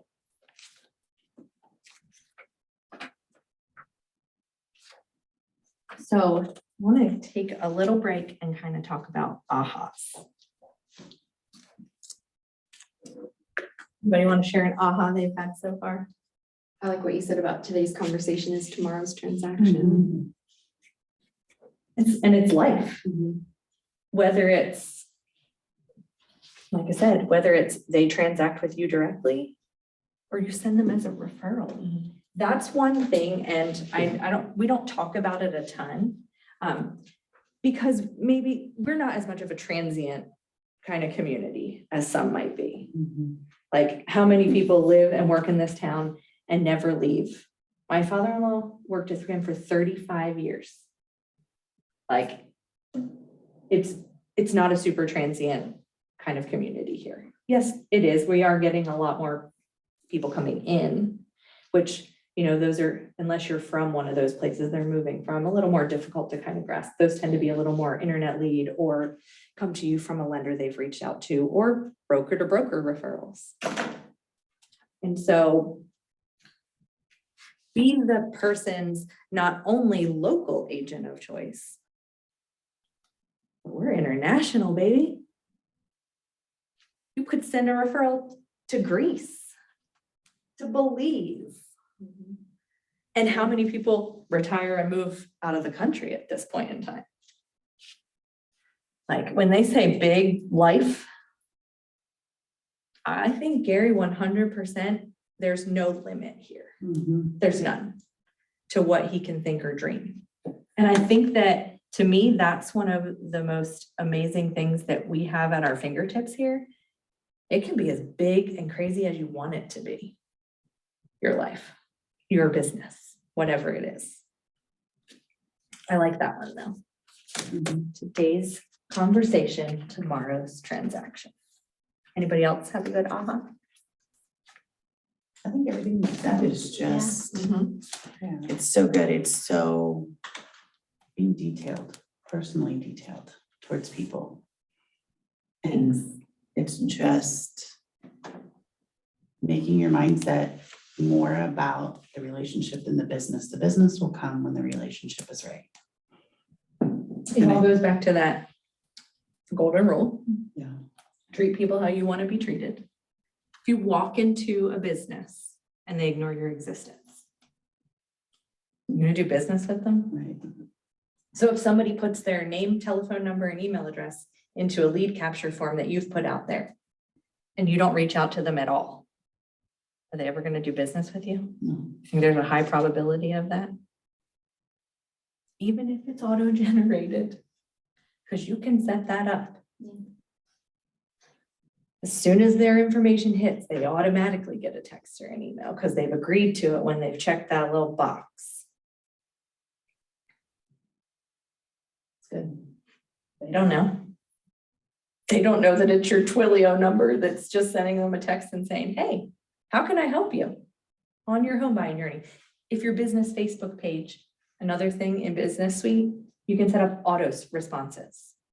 So if somebody messages your business page and you're Yeah. out showing at the lake and you have no service, it'll auto reply and say, thanks for reaching out to us. I'm sure you've gotten them from businesses. Yeah. I was wondering how I Tyler did with it. We Move has it set up through his cell phone. If you text him, you get an auto text that says, thanks for contacting We Move. We're probably out at a job. We'll be back to you within 24 hours. Self-promotion. It's being systematic and diligent with your contact, even if it's using technology to do it. So, I like it. yeah. So with that said, do you guys want to take a quick break? Yeah. I mean, I assume people Some have been people giving do, y'all some people breaks, don't. like you have We to go to the just restroom, stand up and stretch for a minute. Because the next part we're gonna go on to is, you talked about your 19 to connect touch plan. We're gonna go into the 36 to convert. So that's gonna have a little more nuggets for you. But if you want to roll right on, we can roll right on.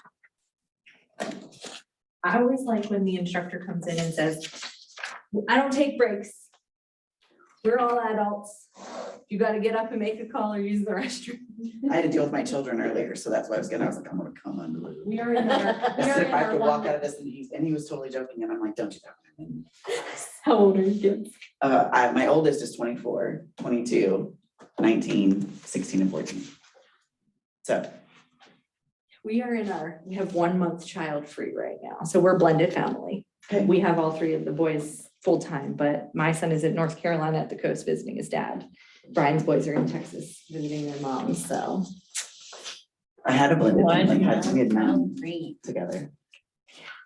It's an adventure. It is. Never a dull moment. Especially with 3 teenage boys. They're be freshman, junior, and a senior this year. So the oldest one is the only driver right now, but the middle one is coming back and turning 16 and will go get his license. Hopefully, 'cause I'm really glad to have more Oh, than isn't it one. amazing? It's like life changing. Nobody tells you how cool the teenage is. Oh, I tell everybody, I'm like, that is. I have been too. Everybody in with toddlers, I'm like, oh, just wait. It sucks when they're little, because you have to be there for everything. Or just wait. I always say, when they're kids, when they're toddlers, everybody wants to be, reason with them. Don't do that because you'll hurt yourself. Instead of being yes and no, because kids only know yes and no. That's all they But when understand. they're teenagers, everybody wants to be yes and no parents. You can't be.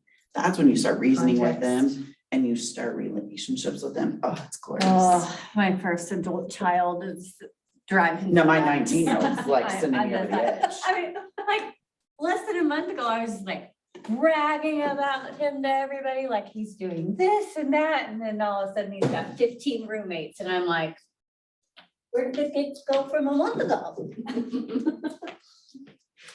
My daughter's 19, so she's the only girl. She's smack in the middle. If I had more than one girl, I would not have had five. My sister, Oh, we're 14 months apart to the day, and she's like, I'd rather. Irish have twins. Twins, yeah, she's literally like, it would have been so much easier. yeah, my daughter, and my kids have endured a lot of trauma. So like I lost their dad in a motorcycle accident when I was pregnant with my fifth baby, and cancer and divorce, blended family of 9, and But they're resilient because of all of they're that. resilient. But I'm gonna say man, that my makes daughter them can, today. right now, I'm like, oh, for Mm. the love. Yeah, that's, And she's I the am, middle one, you said, right? she's smack in the middle. Yeah. Total middle. child Mine is the syndrome. middle between Brian's two. And while he was an only child for 9 years, he is just slid right into that middle child role without any Probably even not, didn't blink skip a of an beat. eye. Yeah, yeah, oh, yeah, So you're married to Brian? yes. I Yes. just now put 2 and 2 together. Yep, yep. I don't know why I was thinking like Fisher. I'm like, oh my gosh, okay, awesome. No, I'm not his daughter. No, I was gonna say, let's. That's okay. When we first started dating and my father-in-law met me, he said, son, how old is she? We're only 2 years apart. Your personalities, Yes. Complete opposite. oh my gosh, He is super direct, like yes, business. but I could see how this would work. Yes. It does, yeah. We are, so Isn't that crazy? You can just get that from communication, this. obviously, Mhm. like, because I have a different mindset and goal for everything we do in the business than he does. I've always been kind of happy to just be in the passenger seat, Yeah. like, so Keller Williams used to have an old school assessment called the DISC, and it was DISC, dominance, influence, systems, and I can't remember what the C is. But I'm like an ID, like 98% extrovert on the Myers-Briggs. Never met a stranger. Yeah. He's the opposite. And I would think, honestly, that it would It'd be be opposite how you guys are teaching. Yes. Yeah. Totally opposite. That is so crazy. It's Oh my gosh. It's super fun for the kids, as you can imagine. Yeah. Which, like, you I wouldn't remember, think that I'm yeah. the more strict one. Mhm. I'm usually the one that's like, no, like, and here's why. Brian's fun dad. Oh, I would can not- see that. I would not have guessed If that. they Oh want my to guess, God. they call him instead of me. Oh, that's The funny. vice principal, if they're in trouble, calls him instead of me, even though I'm the primary contact on it. And I can be standing across the room and Opposite. Oh my god. That's so funny. it is, but you know, I always joke about it, but it's so true. Like, we both went into this knowing what we didn't want, Yeah. very much so knowing what we didn't want based on previous relationships. Amen. And so it works out really well for us because we know that so much at our core. Like, we both know how to communicate, and I mean, we're older now too. Yeah, does, that yes. I helps. was 18 when I got married the first time. I didn't know anything about relationships and communication. So, I don't even think kids should be able to drive at 16 nor get up married or any, because of Yeah. all my Maybe not have experiences. Kids. By 14, I'm like, for the book and. Oh, I know. Even if it's just to and from school, to and Right. from practice, something. Mhm. Oh, I don't have to wait. drive That I the 6 a.m. football weight. Mm. Hallelujah. Mm. I am pumped about this. Oh. The first I'm like, football practice that they say, oh, it's gonna be too hot. We're meeting at 5:30 in the morning. I'm like, don't let the door hit you. I remember when. Find weights yourself a at ride. 6, my mom's like, get up and walk. I'm not kidding. Seriously. Oh, Get a that's ride, So kid. funny. Yeah. I don't love you that much. Yeah. Mm. So we're gonna roll into devising our plan Let's do this. for our follow-up. So like I mentioned, you guys looked at the 19 to connect yesterday Mhm. with Susan, right? She taught yesterday? Yes. She's so sweet. Mhm. But we're gonna look at 36 to convert, so 36 touches. So those 36 touches can be layers, right? Like we've already talked about a lot. Phone calls, newsletters. We do a monthly newsletter. Like to include in it like the stats from the previous month. So I literally just go to Flex and I pull the stats manually. I honestly, and here is something I will tell you was a game changer for me. I signed up for other agents' monthly newsletters. So you can see what they're putting. I am a work smarter, not harder kind of person. I'm not a creative. Yeah, I'm not. I at didn't all. get that gene. That's what I think intimidates me the most about it, is the creativity. I can talk my way through it. Same. Just that, but you asked me to create something, I'm gonna be like, I'm gonna Google it to I'm see gonna if give you a somebody else already smiley face. created it. I will, literally. I will tell you every piece of documentation I've ever used my entire career. And I have a lot of it saved in my Dropbox still. Most of it came from someone else.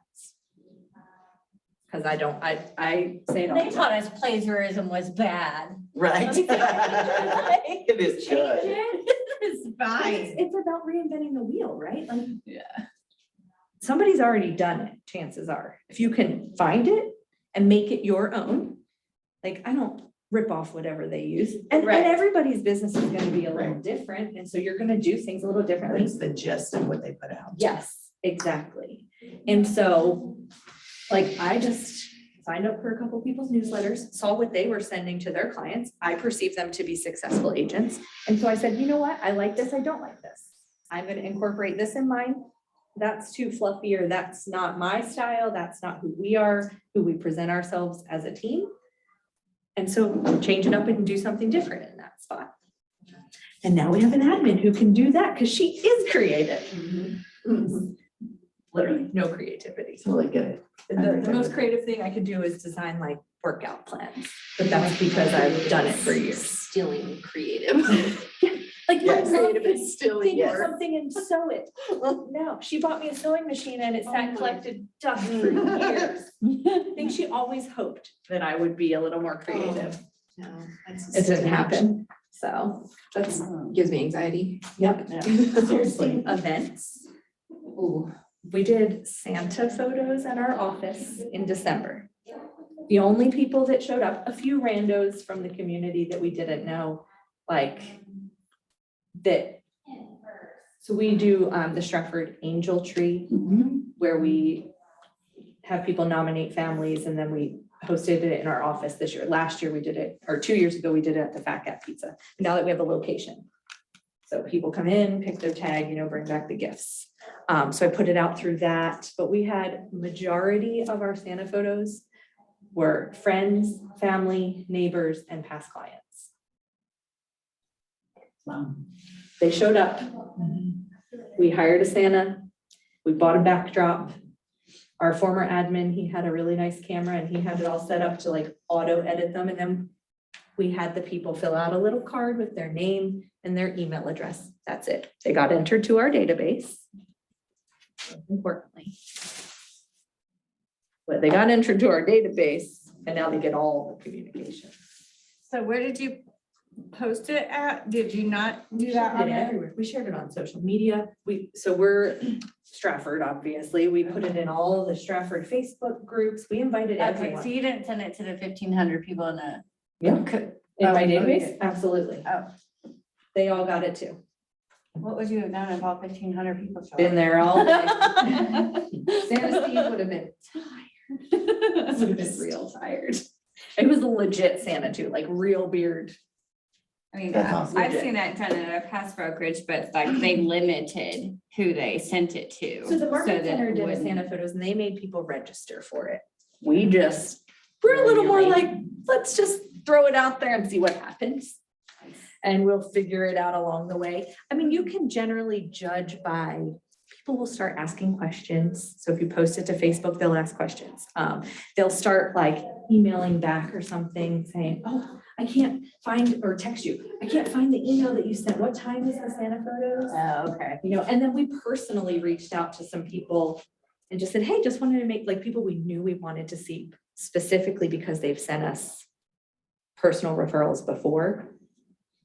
We knew we wanted to see them and stay front of mind again. So, but it was simple. I mean, in overall investment, less than $500 total.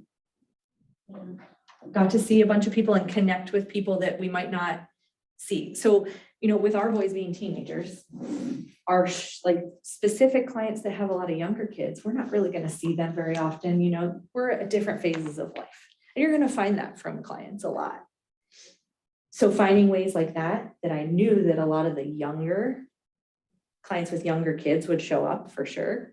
They didn't have to go pay an arm and a leg at Bass Pro to get their Santa photo.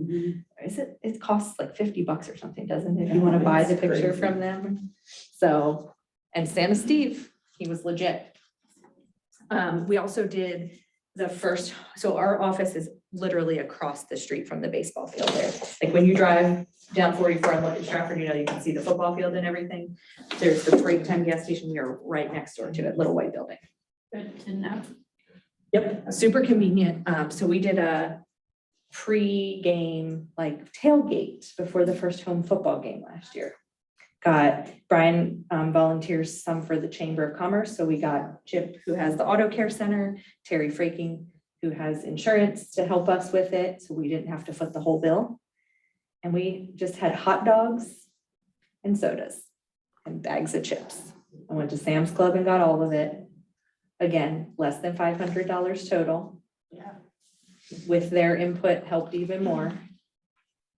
And we just put it out there everywhere again. Created a Facebook event, put it in all the groups. People showed up and ate hot dogs. The music boosters contacted me and asked if they could set up a table to sell apparel. Absolutely, please.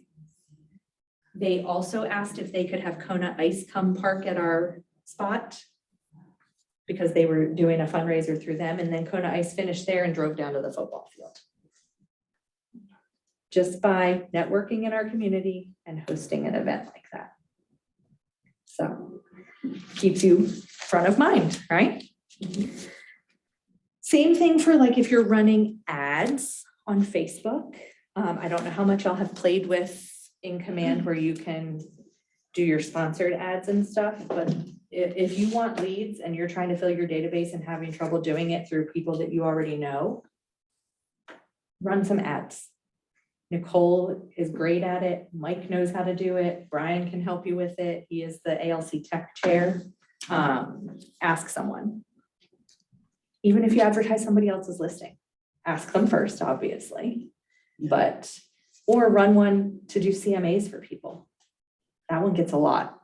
Want to know what your house is worth?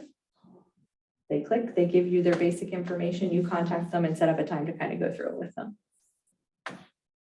Easy. And you're talking, those leads are like, you could spend $50 and make 5,000 sort of thing, you know? So I always equate though, the way that I'm putting out information. Does anybody follow Gary Vaynerchuk? He owns Wine Library. He's been all over the place, probably for the last 8 years or so, social media wise. He's the guy that's always like giving these little motivational sound bites. He drops the F-bomb a lot. Yes. I'm from New Jersey. He's a New Jersey Didn't guy. bother So me a bit. we I speak love the him. same language, he and I. What's his name? Gary Vaynerchuk or Gary V. So good. And he's got some books out there, and one of them is called Jab, Jab, Right Hook. And so the way he explains it is free, ask for the business. So jab, jab, ask for the business, right? Give them something free. We have a VA buyer guide. We'll run ads on that. It just takes very basic information from the VA's guidelines for getting a VA loan, what minimum property requirements would be and stuff like that. Super basic. But so many veterans don't use that is available to them, especially your older demographic. I can't even tell you how many 50+ veterans we've sold houses to, that it's their first time buying a house and their first VA loan usage. So we run an ad with, are you a veteran looking to use your VA loan to purchase a home? They put in their information, it auto sends them an ebook that we created in Canva. It's free. Jab, jab, right hook. Free piece of information. Free event. Ask for the business. And we have the ability through command to do so many things that are just that. Free piece of information. Sign up for my free newsletter. Thinking about buying a house in the coming years and want to monitor the market, because how many people do you talk to that are like, oh, I won't be ready for a while? Everyone likes free too. Set them up on a saved search so that they can monitor what they're looking for. I love that for the people that are like, oh, I can't afford to buy a 3-2 on 10 acres for probably another 10 years. But you set them up on a saved search and maybe a 3-2 on 3 acres comes up that they can afford. Didn't take you but 5 minutes to put them on a saved search. Heck, in command, you can do that. Set them up on a saved search that comes directly through command. You don't even have to put them in the MLS to do it. Don't ask me how to do that part though. Nicole knows how, I'm sure of it. But if you think of all of those little pieces of information that you can be providing to these folks, what do you think that does? Shows that you care. Provides value. Exactly. You're providing value that in so many ways can cost you absolutely nothing to provide it. And if you go at it from that mindset of today's conversation is tomorrow's transaction, be very, very diligent about keeping people on different kinds of tech plans, emails, texts, whatever you're using, and just provide value over and over and over again. Who are they going to call when it's time for them or their neighbor Joe to transact? The hope is you, right? So with your touch plans, obviously we know the best way to create a deep relationship is through actual contact, right? Like, yeah, like I said, they're not going to know that you didn't actually type that email. The holiday ones, I mean, come on, they're going to know because they get random businesses generating holiday emails. But the deepest way that you're going to connect with people is through actual conversation, right? Like I said, send a text, invite people to coffee. Your quarterly calls, pick up the phone, even if they hang up on you. Even if I had one last week that was like, I'm in a meeting, sorry, I'll call you back. I know she's not going to call me back. I know that. But I still picked up the phone and called. I checked off the box on my task list. And next quarter, when she comes up again, I'm going to call her again. Maybe she'll tell me she's in a meeting again. Maybe she already blocked my number. Who knows? But I still did it. And then you get the ones that you talk to and you follow up with them and you look at your notes and you say, oh, you know what? The last time I talked to Betty, I think that her husband had been sick. Well, if you call Betty and say, Betty, how's your husband doing? And he's doing better or worse, you're going to deepen your relationship with Betty automatically because you called to follow up, to check in. And it was just simple. When we go through the math of how many calls you'll be making with a 200-person database, it's just mind-blowing to think it's that simple. Because how do you eat a frog? You take a bite. So you'll see overlaps between the 19 to connect and the 36 to convert. Like I said, I couldn't even tell you how many some of our database is getting, like on bulk stuff.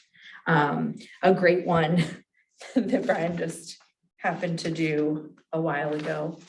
He sent a bulk text just saying, hey, we're more than just real estate agents. We have qualified professionals in different trades that could help you. Talking about a vendor list earlier. If you need someone, just reach out. Within minutes, I had a text come through to a contact assigned to me. She said, actually, we've really been having trouble finding a concrete guy out our way. Brian sold them a house in Mansfield. I never met them, not once, but I input her when I wrote the contract for him because he was out running around and on the road. So she was assigned to me. Never met her in person. I responded and said, hey, great to hear from you. Here's the concrete guy we use. He happens to live over on that side of Springfield. He'll take great care of you. all from just a bulk text action. So compiling your vendor list and making sure that they're vendors you know, like, and trust. Like if I'm not gonna do business with them at my personal home, I'm not gonna recommend them to someone. And I have removed people from our vendor list after hearing from someone that they didn't provide the service that we expect. And you should always, if there's anything you learn about choosing vendors, mortgage brokers, title companies, concrete guys, whoever it is, they are an extension of you when you recommend them. So they better darn well be providing the same level of service that you provide to your clients, to the people you recommend them to. So just something to think about as far as like when you do use someone and have a bad experience, you know, or if somebody tells you they had a bad experience, just remove them. But yeah, you'll see overlap between these two, specifically like your 4 quarterly calls will be the same as the ones in your 36. So just being mindful and keeping your database organized is a big thing. We do that on our checklist. From the moment that they're entered into the database, there's an appointment scheduled, an appointment kept wherever they are in our funnel. They're on a team quarterly call plan. And on our checklists, multiple times it says, hey, dummy. I mean, it doesn't say, hey, dummy, but it says, hey, check that they're on the team quarterly call plan. Through the whole way. Even when they close, it says it again on that checklist. Make sure they're on the quarterly call plan. Because if somebody doesn't keep in touch with you, do you remember them? If it was very transactional, there was not a relationship created, you didn't feel like they cared about you, you didn't feel like you got to know them, like them, and trust them. Are you gonna remember to call them when it's time to do that same business again? So we, again, being very systematic and intentional about it, making sure that we're reaching out to those people. Because you're gonna get people that you're gonna be like, oh, you're not a first-time home buyer. Who'd you use last time? And they'll rattle off somebody and you'll be like, oh, okay, yeah, I know so-and-so, that's great. But that tells you that so-and-so didn't keep in touch with them. Isn't there a stat that says those people are constantly having to find new leads, whereas if you keep in touch, you just maintain. Yeah, there's all kinds of little like sayings like listers last, because what happens with a listing? You put a listing on the market, you advertise it. What do you get from it? Leads. People wanting information on the property. You know, there's all kinds of little like nuggets of those sort, but you're right. I mean, those people are the ones that are constantly like, I have no business, because they don't have a pipeline, because they're not constantly calling the people. They're not constantly having some kind of exchange with them, either Facebook or text message or whatever it is. Staying top of mind over and over and over again.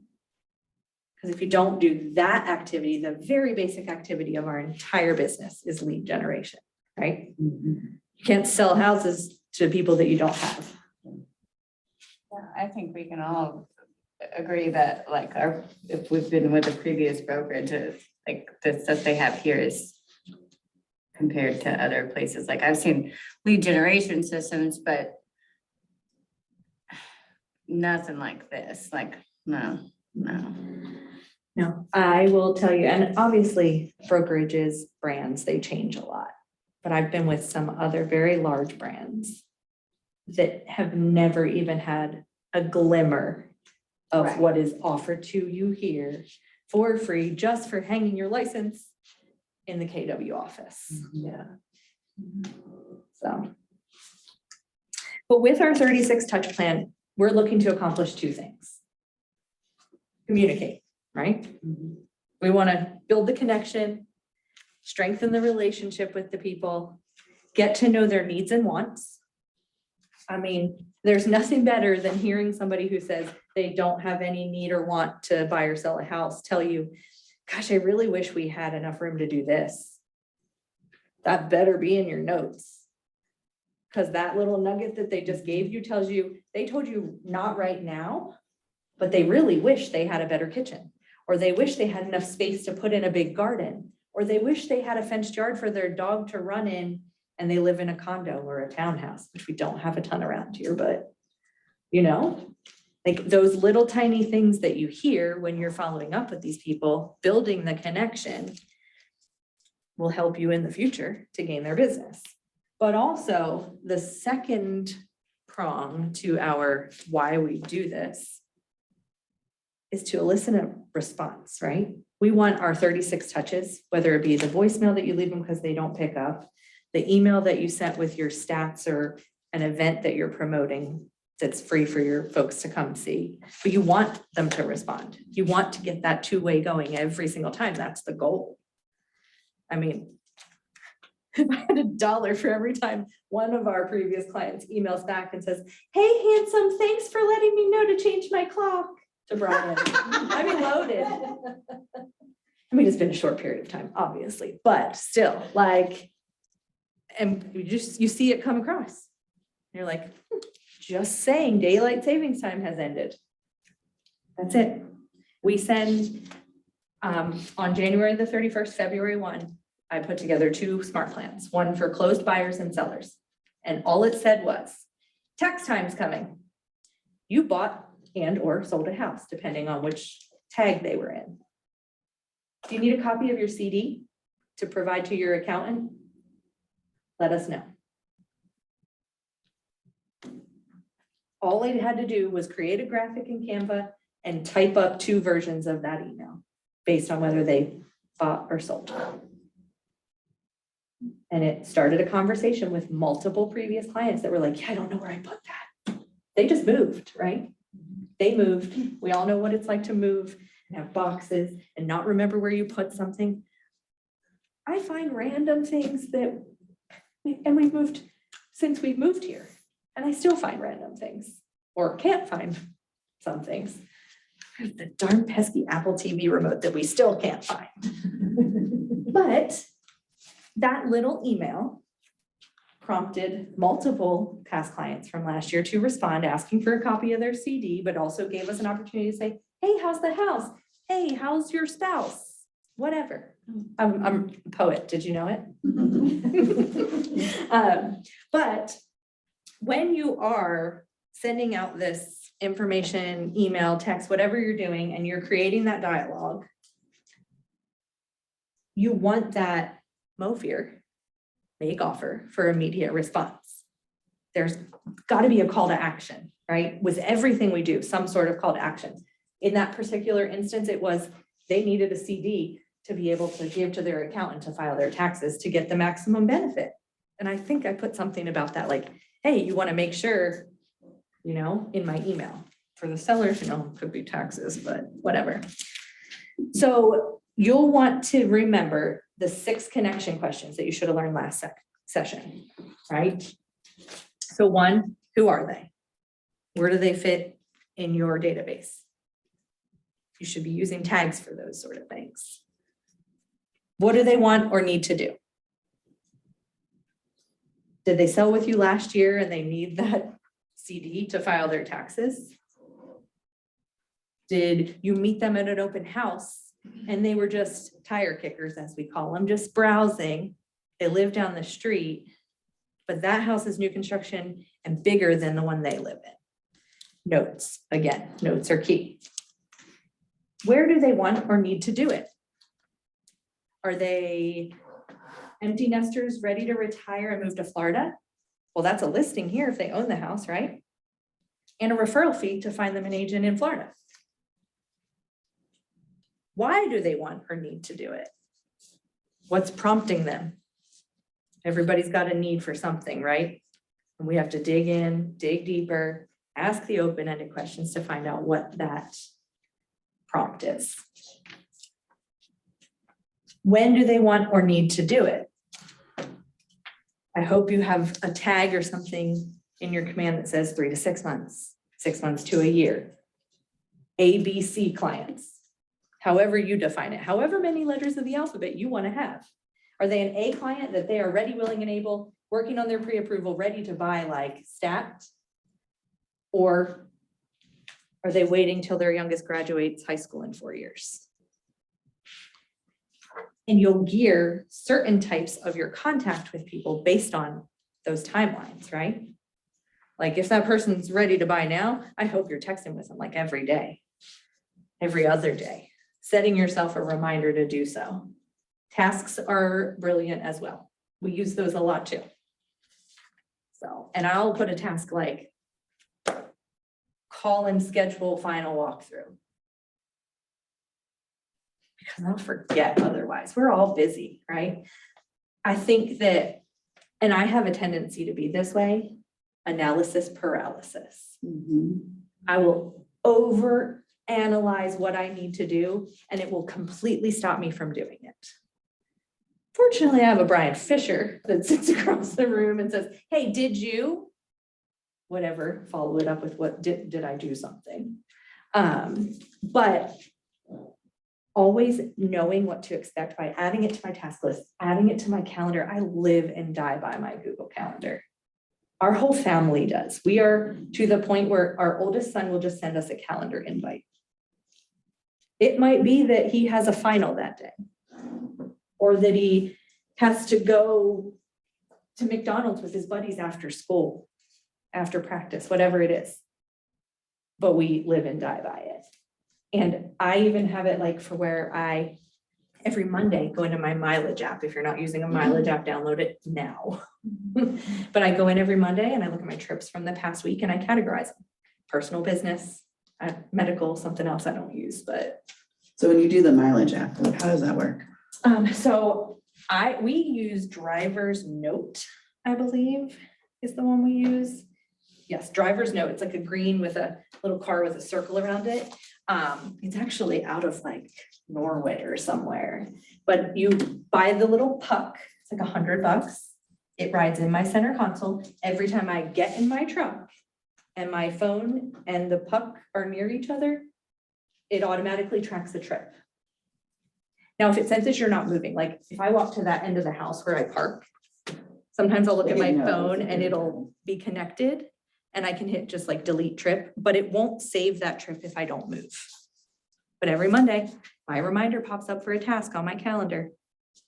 There's one Review called trips. Mile IQ, and I think it's $40 annually, and it does the same thing. It tracks your mileage. I don't remember if ours has a monthly subscription. If it does, I would say it's like $6 or Yeah, you $8, probably just pay but for the puck. we thing. just paid for the puck. Cause it's a little more accurate, like GPS wise. It's literally just this little white plastic puck, like you would have an Easy Pass or something.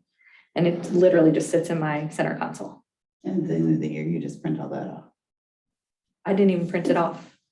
I saved a PDF and threw it into a folder. And you can, at any point in time, go in the app and pull a report on what your mileage is so far for the year.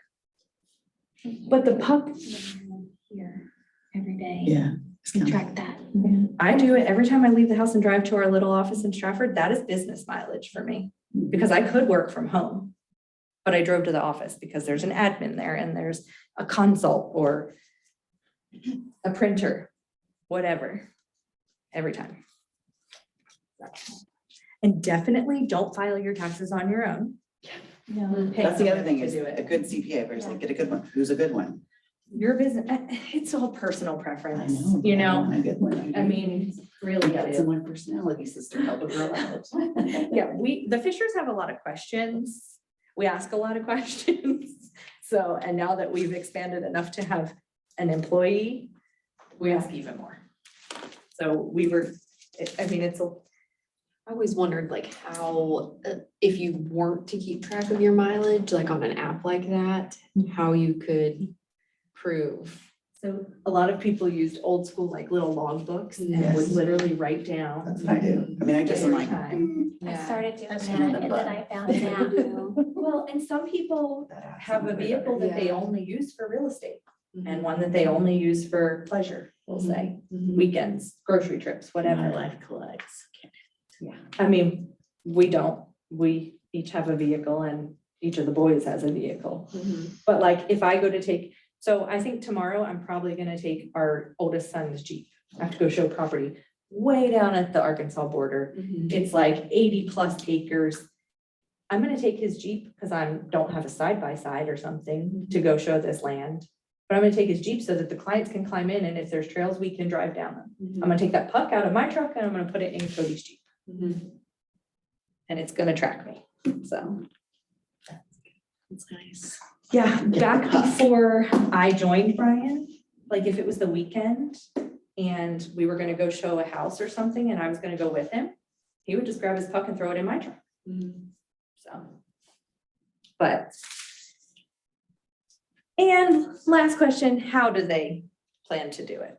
So, knowing the how helps with all the W questions, right? So with a MoFear, it can be a lot of different things. It can be a direct offer, like invitation to an event.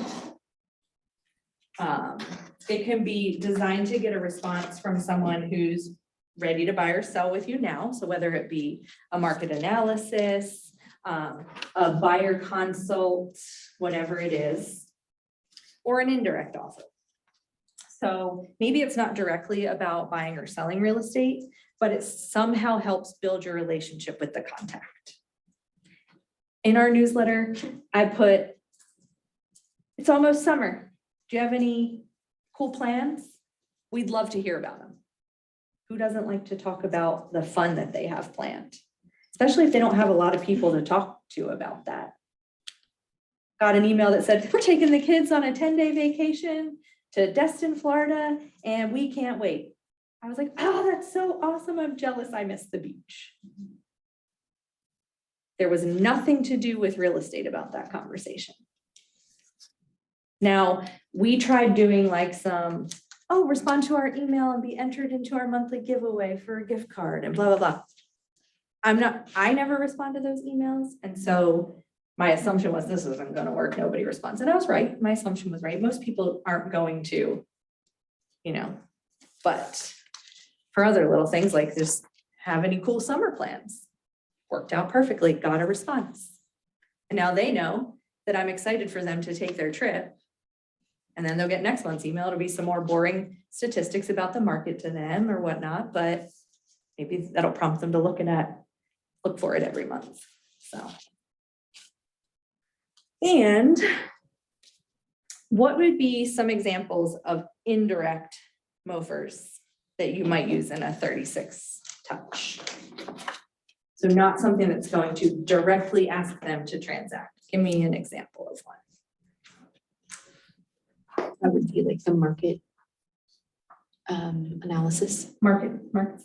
Well, so market analysis, if you're offering to do one for them, that's kind of a direct because it's I'm super sorry. business specific. I would think like the market numbers, stats, yeah, possibly.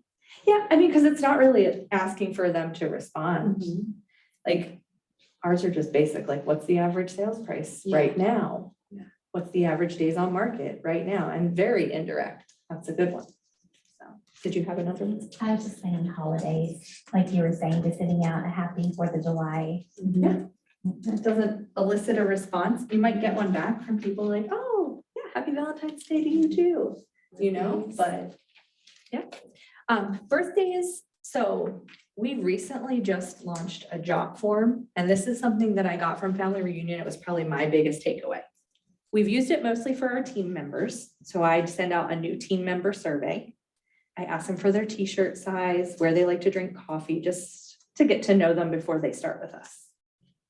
For new clients, I kind of did the same thing. And the team that I got it from in California said it works wonders for them. She even asked pizza. Do you prefer cheese, pepperoni, veggie? She sends a pizza on move-in day to her buyers.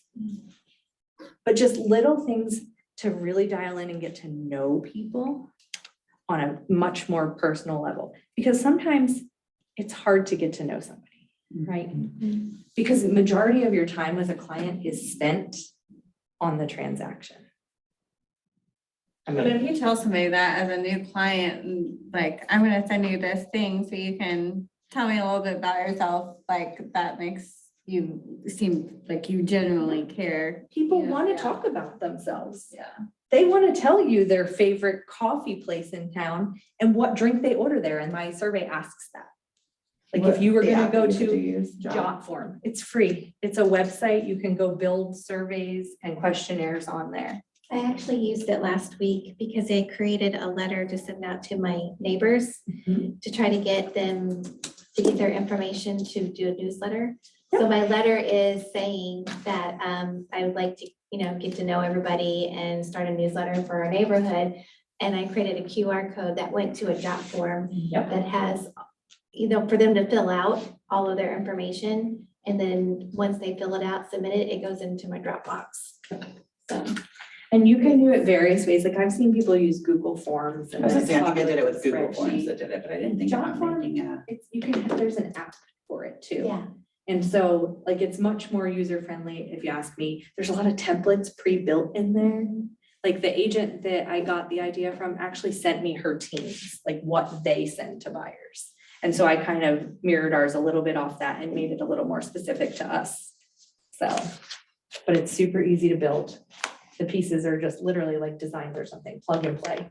So I'm sure it was super easy, It was wasn't super it? easy and I was so excited about it because I'd never done anything like that before. And I thought, wow, that was a lot easier than I thought it was gonna be. So Yeah. easy. Kind of like the blue, orange, yellow. Yeah, got different like primary colors. Yeah, Uh-huh. yep. I have the app and use the web version too. So. So in addition to some things that I've shared with you guys that we do, so like the VA home buyer guide that I mentioned, doing CMAs, we also offer to sign people up for open house lists. You can do that. So it'll automatically share with them this week's open houses. You can do price reduction. So all this through command, like they'll auto get an email that shows every property that was reduced in price that week. Like all of these things are little nuggets that don't require any kind of response. They can sign up for very easily if you put it out there, but it's still just a way to touch people to always keep you top So- of mind. Here's where my brain is right now. It's a lot. Mush. Mine is So the same. we're Not learning alone. all of this over these 4 weeks, we're getting all of this great advice. How in this Sam Helder, where do you start? Do you just make a checklist? You and take a just- bite. And start, but seriously, like, do you just start making a checklist of everything? I would say prioritize. I know, easier said than done, but prioritize based on you, authentically and organically you. What would people that know you expect to get from you? Will they expect holiday emails? To wish everybody a Merry Christmas when it's Christmas time, or would they be like, that's not really your style? I would say that's not Exactly. And if that's not you, don't do that. okay. Um, But I mean, even like the job plans or the, like. these the- are all things you All these things add that you saw on. today, I'm like, I did it. And I've got all this. Yes. Yes, Yeah. but Analysis paralysis? Yeah. So, I mean, I would say start small. It's not Just say your you, basic trust me. 36. Put them on a quarterly call plan, that's 4. How about we start our own little Let's group go. and we just every day, hey, this is what we're gonna So your quarterly call plan, Yes, please. 4. 12 touches, bi-weekly emails offering some type of information. Market stats, super That's easy. what Ignite is supposed to do now. It is. Kickstart your career. It's supposed to throw Ignite you the fire. into it. But Oh, I mean, I it am- it will happen as it happens. Yes. Like it will come as you least expect it. And I think the hardest part for a lot of new agents, and correct me if I'm wrong, but I've been in your shoes before, is it seems like a lot when you're trying to concentrate on the clients that you are getting, right? Yes. Yeah. But don't let yourself get so wrapped up in your transactions that you stop working in your business. Hire a TC. Oh, done. I feel Yeah. like the If I audience, had not had I never had a TC until Brian. Oh, I've If I never had had a not TC had back one. in the day when I was a solo agent doing it by myself, oh, I could have ruled the world.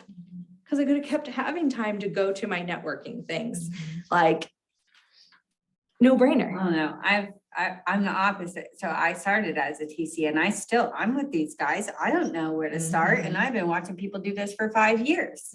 I thought I was gonna be a little smarty pants and come into this and be like, We all think that, I think, when we enter this business, like, got this. But that's what makes you good, But I'm Sam, like, because you're even like, though- you're even humble, though you're like, all 5 right, I years, got it. I mean, and that's the whole thing, a lot of people think, getting in on the admin side is a smart way to do it. Well, that's great, but yeah. I knew how to enter listings in the MLS. I knew how to do that. Yeah. But, so let me If give I you a had to little go back and perspective. write a contract right now, I know I would be a mess and I'm gonna need a TC because I've forgot all of that. All of it. If I had even done a quarter of what we do now as a team, back when I was a solo agent, maybe I would have my own market center by now. Literally, like, I think back but obviously the business has evolved. TCs weren't a thing. They want to think When I in the got last 5 started. years. No, Yeah. really. And it's generally started with a KW type model, as much does.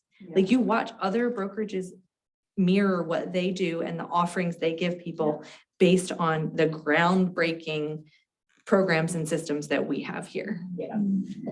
But I think back, and it all goes back to the very basic. The number one activity that we should always be doing in our business, which is lead gen. I will tell you, I hate cold calls. Hate them. Hate them with Struggle a with calling passion, somebody I haven't talked to in 6 months. but bite my tongue and I do it. Make myself do it. I hate it. No, I don't enjoy it. Brian enjoys it. It's sport to him. Yeah, it's a game. But that's his personality. So the mind game of keeping someone on the phone and getting them into a conversation is enjoyable to him. I would rather go to yoga every Wednesday morning, which I skipped today. Go to yoga every Wednesday morning so that everybody that attends that class every Wednesday morning knows my face. I know the instructor already. It's our oldest best friend's mom. So when I walk in the door every time, she says, "Hey, Jessye, I didn't even see you were on the list today." She says my name out loud. There's 6 people standing around. That's my style of lead generation. Yeah. You just have to find what is your niche, what works for you, where are your farms, right? Your neighborhood newsletter. Brilliant. I saw a sign the other day that said, "Your neighborhood real estate agent." I thought about getting it, putting it right in my yard, except for one lives down the road from me, but. You thought of it first, so if she did it second, she'd be Yeah, copying and you. she'll be like. And everybody be like, she did 72 it circles first. around her by then. So, kidding. But it always seems like a lot every time you enter a new business, right? Oh, yeah. We went to family reunion in February. It's the first one it's the first real estate conference in 18 years that I've ever been to, multi-day. The first day, and Brian and I were super strategic. We looked at the agenda. You're going to this class, I'm going to this class. We divide and conquer at will in our business. We came back from classes the first day. We were late to dinner because an hour and a half brain dump session Oh, in God. our hotel room. Hour and a half. What did you learn? So what we did. That's why I'm like, I don't think I could do mega camp after doing Ignite. I think my brain might explode. I feel that way every time I sit in a class like this. He just told me the other day, I've never done Bold. He's signing me up for Bold. Vanessa said, she was like, it was way harder than Ignite. And I was like, how can it be hard? I know. Bold is Yeah, hard she because said you it's so you are hard. given things that you have to do. Homework. Uh-huh. Yeah. It's a Yeah. class, it's a Like- legit class. Yes. You have homework. So is it like more implementation? Yes, and Like like a So is that, lot. that Like the one that's in curious. August? Like one of the things that they Here? encourage you to do Yeah. is try to make 100 contacts in one day. Yeah. Do a Bold 100. Bold 100. I went to Quantum Leap in Austin at KWRI last December, and there was a girl there from Philadelphia. She was doing a Bold 100. While she was in Austin, you know what she was trying to do? Referral partners. She wanted to meet everybody she possibly could And there were more than 100 of us there. Because they had like a 2-day like wealth building and bowl or quantum leap rather. You should sign up your 19-year-old for quantum leap. Brian's teaching it again in September. Oh, is he? I almost put my 20-year-old in there, but he needs some direction for sure. And not even just direction, like just the thought provoking that it gives you is excellent. And I don't fall in 18 to 28 age range, and I went to Austin and took it with Nikki Miller and Wendy Patterson here. I think it's gonna be in Stratford. There's an event center. Yeah. So. Yeah, I got 3. I got a 24, 22, and 19. I They're all was coming. straight. Signing them all up. Donation based. No, I'll give you, Like- what do you want, $1,000? It's literally like when you go to register. Take 'em off my it's just hands. ask what donation, nomination you wanna make, and all of that money goes back to KW Kids Care, Awesome. which is a nonprofit. And like they become eligible. I'll let him give you the whole spiel, but they become eligible for business coaching and scholarships after that, so highly recommend it. But to put it in perspective, like she's in there doing a bold 100 with just agents. But if I have somebody that needs to go buy a house in Philadelphia, which I'm from an hour and 20 minutes south of there, she's already in my database. We're already together in command as referral partners. There you go. I'd have to ask all these questions, Bob. You might as well just keep teaching. So You're not. now you're alone. gonna turn to 12.7 in your book. So this is where you will work to develop your touch plan. So it should look like this. This is where you would take your different preferred touches. So obviously your telephone calls, quarterly call plan, they're already mapped out there. for you. 12/7. 26 bi-weekly emails. It's really easy to look at a calendar and say, okay, 26 bi-weekly emails. What can I put in there? What happens in the month of June? Oh, well, it's National Homeownership Month. Maybe that person already bought a house with you. And so maybe your verbiage reads something of, you know, if not you, who? Who do you know that would benefit from becoming a homeowner? It's National Homeownership Month. Maybe I am a little more creative than I I thought. was just saying, that's very good. And You've then gotten creative because you've copied for so long. It's just natural now. Well, I laugh, who was it? Oh, Nathan Skinner Roofing. He left me a voicemail and he said, Jessye, your voicemail is the most professional I've ever heard. I said, maybe I missed my calling. Maybe I should have been like a voiceover artist. Last thing I need is another hobby. Maybe it's events. Maybe you're hosting Santa photos. Maybe you're hosting a tailgate. Maybe you're hosting a food drive before Thanksgiving. Maybe you're hosting a coat drive for underserved youth. My friend Amber does that in Buffalo and it is so successful. And Prom it's dresses. on yeah, we do that in Ash Grove. Coats outside in December or November, December. And Oh, donate yeah. Drop free 'em off. coats and everyone can come pick them up. Oh, it's so cool. Angel tree. Yeah. Oh, It is a pain in my butt. It is a lot of work, but the look on the faces of mostly single moms is who it winds up getting nominated. When they come to pick up their gifts, some of them will share a little of their story. Like, I can't even Yeah. handle it. Because I've been a single mom before, pinching pennies to make sure I could give my kid Christmas. a good spin on that people don't, it's kind of non-traditional is senior citizens homes. Yes. You can adopt them for Christmas. Yep. And man, they get forgot about. It's heartbreaking. One of my clients, her grandma is in an assisted living, and her aunt was just telling me the other day when we were at a showing how heartbreaking it is. There's one little lady in there who her nephew put her in. She never got married, never had any kids, doesn't know what day it is most of the time. I said, my mom and my sister were both nurses in nursing homes. Like, that is heartbreaking. And it's more common than you would think. How many, especially older women, how many outlive their spouses, their children sometimes, everyone? Great idea. Maybe offer, put on an event where you talk to somebody who runs a nursing home and you're gonna get some people in your database to go and take presents or candy or Cards, we made cards, in there, and they elementary loved schools, them. partner with somebody who knows a teacher. Like, there are so many things, analysis paralysis, but pick the things that are close to your heart. Because those are the things that you're gonna pour yourself into and are gonna be super successful, and people are gonna wanna help and be involved. And that keeps you top of mind, because not only are you a real estate agent, but you give back to your community. And that's the cheapest way to network I Mhm. love that. and so meet much. people. Yeah. I've got like so many ideas of charity drives right now. Oh, We'll same. just do one a month. One once at a month. time, yeah. And like, events are great to host, but don't put yourself out of business doing it. Yeah. Because people do, like, people will host these massive events. But what is the return on that investment? Mhm. You know, and is hosting a tailgate, does that fill your bucket and make you feel good? And is it more service-based? Like, we do it because of proximity, Mhm.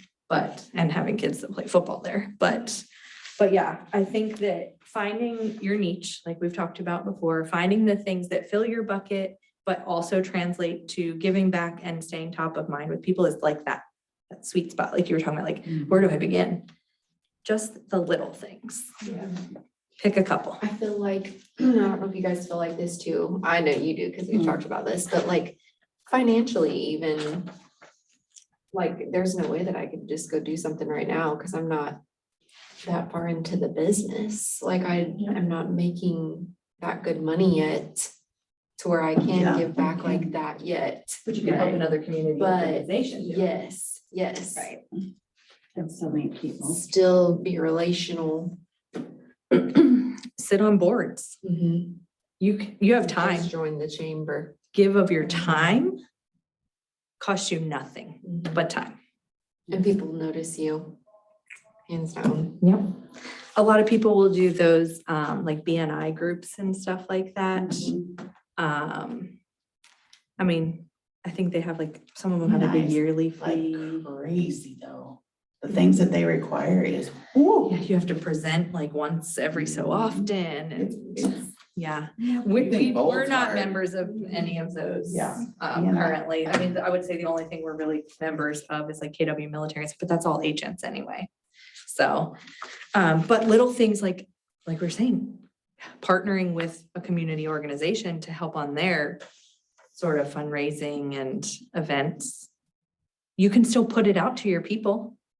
If you're at the chamber and you're helping with whatever town festival the chamber sponsors. Sparks in the Parks coming up. Well, this Sparks in the Sunday. Parks, share it everywhere. Oh, yes. I think I've shared it on my Facebook and, Yep. oh, boy. It's a So I big used event to- there.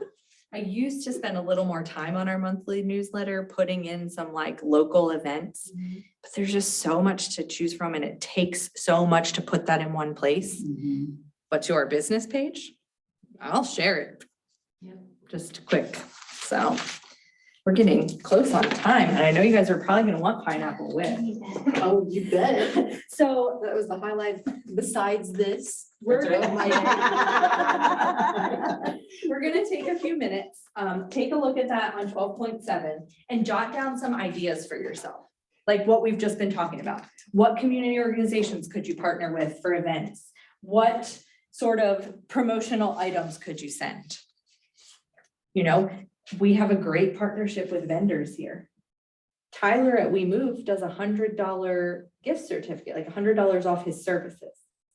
You can snip a PDF or snip a JPEG of that and pop it into your newsletter. It's something of value that doesn't cost you a dime. So take a minute, jot down some ideas on things that you might use. They can be ripped off. They can be my ideas too. Some of the ones I've shared with you. Would love to see everybody posting photos with Santa next year. I'll even give you Santa Steve's number if you want it. Santa Steve. I'll grab that. I'll write that one down. I really like the magnet idea. Did you Oh, get I magnets? did get magnets. I think that is love such a good them. idea. Everybody has put them I on their wanted to refrigerator tell and they you love them. guys, the letters that I did, Mhm. a friend of mine, a guy, I sent it to a guy. He kind of went through some tragic stuff recently. His brother took his life and he's been through a divorce and it was just like this, such a heartbreaking thing. And I wrote him a letter, you know, my Yeah. handwritten card. He, instead of posting my name, he screenshotted it and put it on his Facebook. Like everyone needs to give this kind of gratitude and put this back out into the world. You have no idea how much it could change your life. And it was my letter, my handwritten card to him, and he put it back out there and already like 100 people have liked it. And it doesn't say my name and I just hearted it, you know, he asked me if he could do it.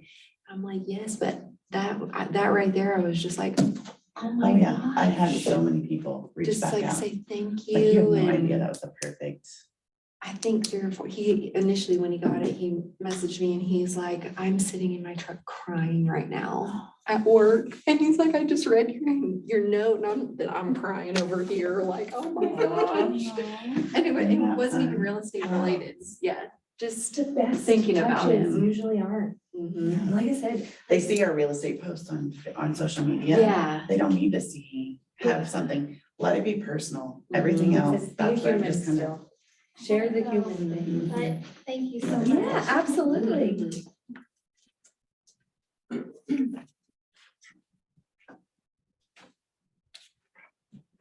I'm always standing at my fridge trying to figure out what I want to eat and I'm looking at the magnets, like, I really need to get some magnets. I got them off of, I went to Staples and got some Oh, and did just you? attached them to my business card. I employed my 15-year-old, but she didn't do a very great job, but oh yeah, I had them. We do Mine that are- too. pretty I had off some up there wonky, but I already. was like, Yeah. he's Just helping. We have them addressed in envelopes to mail, like Cause Canva didn't. golden letters to Uh-huh. people to try and get listings I had them in and 3 days. That is the handwriting. awesome. You could do it anytime, you just- Mine's 10 times worse than Like Brian's is I already did my- easy, I but did my business card. I'm more like, can't we just I'm put them supposed to all at 11, into but I'm a gonna have to reschedule it. Avery and print out the I gotta clean my labels? mom's house now. But it But looks he more wants them personal. handed around. Yep. And he signs them and I just let him do it. Can we- oh, So. she's- I mean, I used to be the girl at the front that addressed all of those, but and then, 5 of them go in the trash because it's not perfect. He actually somebody actually took the time to take a picture of his letter that emailed him.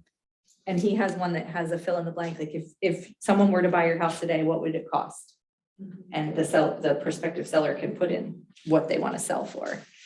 And she emailed it back to him and it was way over what we actually had sent that round of letters for looking for personal investment properties. And what she sent back, we would have never paid for the house when I looked it up. But she responded. And this response is what you're looking for. Exactly. So, but now we're gonna talk a little bit about goal setting to the now. Meaning, where is your database at this moment? So have you Oh, I guys did sat down this. with Nicole about the 200 number yet, the magic number? 2-1, yeah. Yep, if you have 201, Um, 119,000, I think, is the GCI number for that. 200 people. We all know 200 people, promise.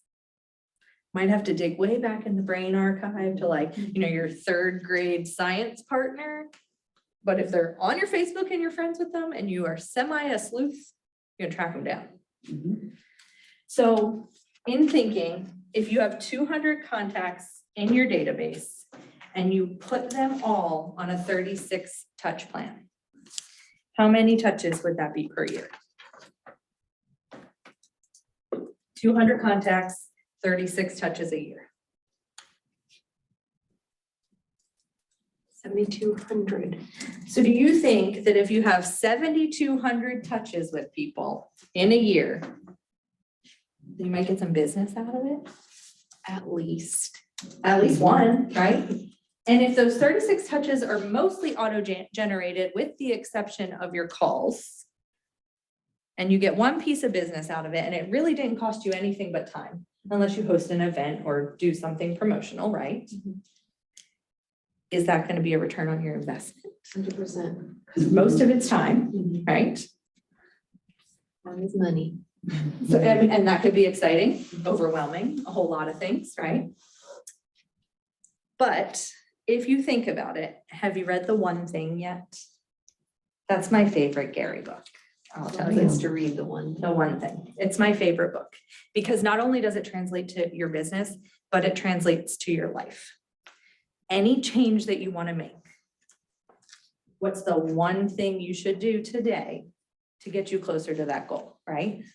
That's the premise of the book. What's the one thing you can do today to help grow your business? And when you think about that in your big why, we all have a different big why, right? All of those 7,200 touches a year equates to business, equates to money, helping people, whatever it is that pushes you towards your big why. And it can cost you nothing, absolutely nothing, but time and care, taking care of people, building relationships. That's the whole premise of this business. So breaking down, obviously, we talk about analysis paralysis. Oh my gosh, there's so many things. What can I do? How can I do it? We're gonna do a little math, which I'm terrible at, and I'm really grateful that even as a mortgage loan officer, I just had a system that could do it. So when you look at 200 contacts in your database and you break it down into smaller chunks with your 36 to convert, you start out, and this is on page 12.8, goal setting to the now. So you have 200 folks in your database and you're gonna call them 4 times a year, right? 4 quarterly calls. That's 800 calls a year. That sounds like a lot. We make a lot more than that in a year, I promise you, between calling title and mortgage lenders and all the things, right? So 800 calls a year, sounds like a lot. Okay, well, I have 12 months in a year. That's gonna be 66.67 calls a month. That doesn't seem as daunting, right? Take it down one more notch. Divide that by 4, because there's 4 weeks in a month. 16.67 calls a week. That's a lot less. You could even do them all in one day. You can make 16 calls in one day and be done for the week. And then go network however you so choose. But you're doing the bare minimum. You're doing the basic, number one, everybody needs to do it activity, right? But say you don't want to do it all in one day. You divide it by 5. You think you can make 3.33 calls per day? Yep. Only 5 days a week, because you're taking weekends off. That's a good joke, isn't it? Every time I say happy Friday to an agent. Friday, what's that? You could do it though. It's called boundaries. It's called operating your business like a business, and it's called leverage, which are all things that you're gonna learn here at Keller Williams. But 200 contacts. We said on the 36 touch, that's 7,200 touches. 4 of them being phone calls, 800 calls a year, the bare minimum. You know what's gonna get you some business? Absolutely. If it doesn't, call me and let me know. We need to work on your phone scripting. But when you take that and consider that every single touch that you make with those 200 people, and that's just 200. What if you have 1,000? You need an admin. I kid, kind of. But if you do that, is every single touch that you make with those people getting you closer to achieving your big why? Absolutely. And if you haven't documented and written down your big why somewhere or made yourself some sort of something to look at that has it there in front of you, I highly suggest it. I started this year doing it different every year. And I made a wallpaper for my phone with my non-real estate related as well as business-related goals for the year. Whether it was just take a trip to Herman again this year, which we did this past weekend. There were wine glasses on my sheet for this year. Like putting it in front of your face. It can live in here rent-free. But putting it somewhere where you're looking at it every day, put it on your bathroom mirror. You look in that sucker every day when you brush your teeth and get ready in the morning. Put it on the wall next to you when you roll over every morning when your alarm goes off and you go, ugh, like I do. If you do that. But have that big Y in front of you, put it in front of you at your desk. I used to have one of those pin cushion boards with like the ribbon across it that you could tuck little things in, and like client gave me a card, a thank you card for helping them buy their house. And you'll find it's kind of rare for clients to give you gifts. Most of them just assume, you know, you're making your money. We're multi-million-dollar producers, which means we're millionaires, by the way. But keeping little keepsakes like that and remembering why you got that and your big why and everything right there in front of you as you're sitting there making your calls that you don't want to do that day, even if it's just 3.33 calls, and you look up and you see that, and it triggers your brain to say, okay, I'm gonna pull up my big girl panties because we're all girls in here, and I'm just gonna suck it up and do it. Because that big why is staring me in the face. Have you ever read The Secret? It's a book on affirmations and like saying it out loud. And one of the things that I say every day when I get up is I am a money magnet is number one. I do good for others and others do good for me. And I just say it out loud, and it's got a website and you can go and print out like checks. And if, you know, money doesn't have to be your thing, but that's just like the basis of like, if I had a little more, I could do more. I printed out checks and what's your goal for the year? And then I hung them up and I look at it every day.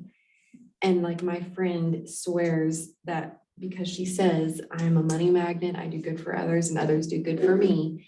When she goes to the mailbox, instead of thinking like, I'm grabbing a bill out of here or something, she gets checks all the time. It just happens. She doesn't even know how it happens, other than affirmations, like putting it out there in the universe.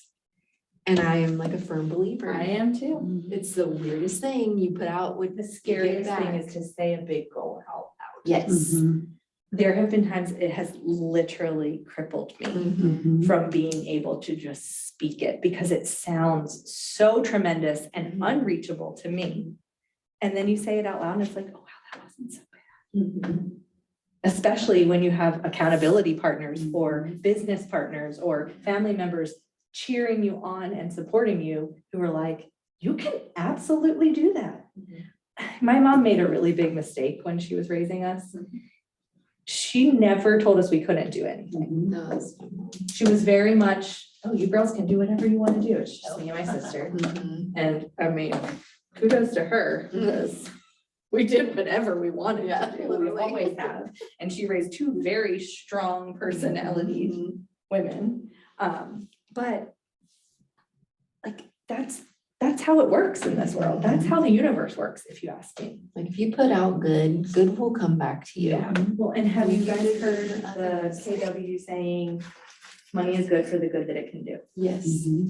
And that always resonated really hard with me because you meet so many people who have a lot of money and they don't do anything good with it. It's just for buying a Maserati or, you know, just there are things that it does. You won't find that here. I'm sure you guys participated in Red Day, right? Are any of you here yet? I did. It's the most beautiful thing Yeah. to experience. Everybody, all of us trying to talk on the phone and build beds together, but like little things like that, the KW Kids Care, like just so many things that we contribute to or are able to contribute to. I like that it's done with like genuity and not just for like a photo op, No. because I have seen that at other places where they do the community stuff so that they To look at. Yes, and Yep. like here you can tell that it's just because this is what we fundraise for all year, this is the big day, this is Yep. what we've kind of like KW Christmas or something. I don't know. It was weird, but like when I went, we had to do the farmer's park or whatever because it was raining. Yep. And I mean, it sounded like a swarm of bees was down in this pavilion because the saws were My going hand was 90 in that thing. vibrating from sanding. Yeah. I got in the truck and I was like, oh my gosh, this isn't gonna go away for hours. Yeah. But I saw I somebody feel like, crazy. I don't know, are those apartments there or is it like, I don't know if they're apartments or privately owned condos. I'm not real sure. I don't know, but I saw this guy like come out on his balcony and it was like, Watching, yeah. first he was probably like annoyed that there was like this massive noise at 10 o'clock in the morning or whatever. But I mean, I'm sure eventually he asked somebody, hey, What's going on people down there? doing down there? And then, like once you realize that you can't be mad. Yeah. So I would suggest, like, you got a good jump on it here. You started kind of planning out some things that might work well for you for your 36 touches. Obviously, smart plans, big fan of them, especially that Brian is the one who builds them. I do a couple. I'll give myself a little credit, but smart plans are a great option for that. And obviously Nicole is your best resource for how to do any of that stuff. But also, if you have not gone and like just poked around on YouTube, there are so many amazing agents in this company that share freely what they do. Brian still has a reminder on his calendar every month to download the Kimber Walton Smart Plan. You can Google her. She is a mega agent in KW. She puts out free smart plans. Kimber Walton. Some of ours are published freely, but we're happy to walk you through anything that we do. If there's something that I gave you an idea about and you want to know how we accomplish it, save my number. Text me, beat me if you want to reach me.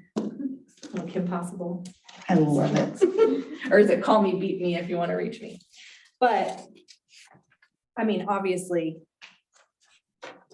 there's an information overload out there, but that's the best thing about this company is nobody is like a gatekeeper with what they do. You could walk upstairs and knock on anybody's door and ask them for help with something, and they're going to, with open arms, share with you what they do. So. But that about wraps up this section. Any more ahas? Oh my gosh, this one is really good. Yeah, that's good. You got the job form, pre-built questions, meta options. So your driver's notes. enrichment or homework or anything would be, I would suggest you really dive into that 36 touch and kind of map out what works for you, figure it out, build your smart plans, get everybody on a quarterly call plan, all of those things. We recently started a yearly call plan too. So like some of those leads that have been in our pipeline forever, that have never interacted with us, kind of move them more to a year. And as your business grows, you're going to find that you have pivots. Like, okay, this isn't really working for me. What can I do differently? Lean on your fellow agents. Ask people, what do you do for this? Because I'm really not seeing, responses or whatnot. Like I said, knock on anybody's door, ask to have coffee with somebody. They're gonna help. Yeah. We occasionally will get asked like, what are you guys doing for leads? Same thing everybody else is doing. Quarterly calls, sending out emails, it's repetitive, but it's the small things that add up that make it happen, so.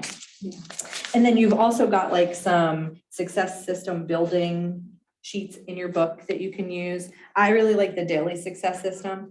So it lists out this one, 10 conversations, 10 contacts added, handwritten notes, 10-5-1 social media engagement. I love that one. So it's love 10 things. I know it's in here. I saw it. comment in it. 10 comments. Yeah, 5 10 comments. messages in one post. Yes, like, that's pretty easy to do in, I would say, 20 minutes, right? And we all scroll I think social I media at do some that point. throughout the day, just I not know. even thinking about it. Brian and I both do birthdays. It's the I do first thing too. we do in the And morning, now like, they have it pre-done, just click, click, click. Yeah. I'm like, thank you for this. I just go and search birthdays and happy birthday with a heart or a smiley face. It takes no time. So I do it while I'm waiting for the coffee to brew or drinking my coffee. So, but and of course, you know, remember, do not call list, TCPA, all of the compliances, make sure that you are using some sort of service to scrub the numbers that come in. Now, if it's a lead that has given you their information, obviously, if they unsubscribe from texts, emails, anything, or leave you a voicemail, just archive those contacts. It's not worth your time. It is not, you're not that hungry. Because a lot of money, it costs a lot of money. Fortunately for us, we've never had that issue. But like if you're looking for trying to track down people and stuff, be a sleuth. You can find anybody's information out there. So, and if you already know them and you just don't know you go to church with them and you don't know their information, like I said, invite them to coffee. Give them your cell and say, let's confirm this way. Can I answer any questions for you guys? Any more ahas you want to share? Helpful information? Very. Yay. Next week or last week? The following Monday. Yeah. We had this last Monday off. Oh. So I don't I know. will be leaving for Florida Saturday the 1st, so I'm gonna have to watch, I Zoom. guess, Zoom in. Yeah, it's Florida. You go. I gotta go. Well, My thanks for son just, hanging out with me today. thanks for Thank doing the you. class. You know, go forth and conquer, create those plans. If you have any questions, let us know. Thanks whoever was on Zoom. Interesting. So my son just went, his best friend's family went. It's easy to Zoom it. I Zoomed all last week. You did Zoom? Okay. Yes, because I we were talking to you. Could you hear us talking to you? Yeah, Yeah. well, some parts of it, Yeah. because we were putting up hay last week, and so I just was Well, in and out. I'm like, I'm driving. I Messaged my can't- mom and I was can't like, answer. you or my sister, either one, whoever has the computer, I'm gonna need it. My mom's like, you can use it whenever you want, you know, we have Wi-Fi. And I was like, well, this is important. You can do it from your phone, Oh, yeah, that's right. You- That's true. but when you're driving, it won't pull your Oh, video. Yeah, we'll pull the video. Or you can't Yeah. really Mhm. chat while you're driving. You can just listen. Yeah, That's just listen. I'm gonna zoom in tomorrow because I need to actually be at my Bolivar office at some point this week. Yeah. You need to come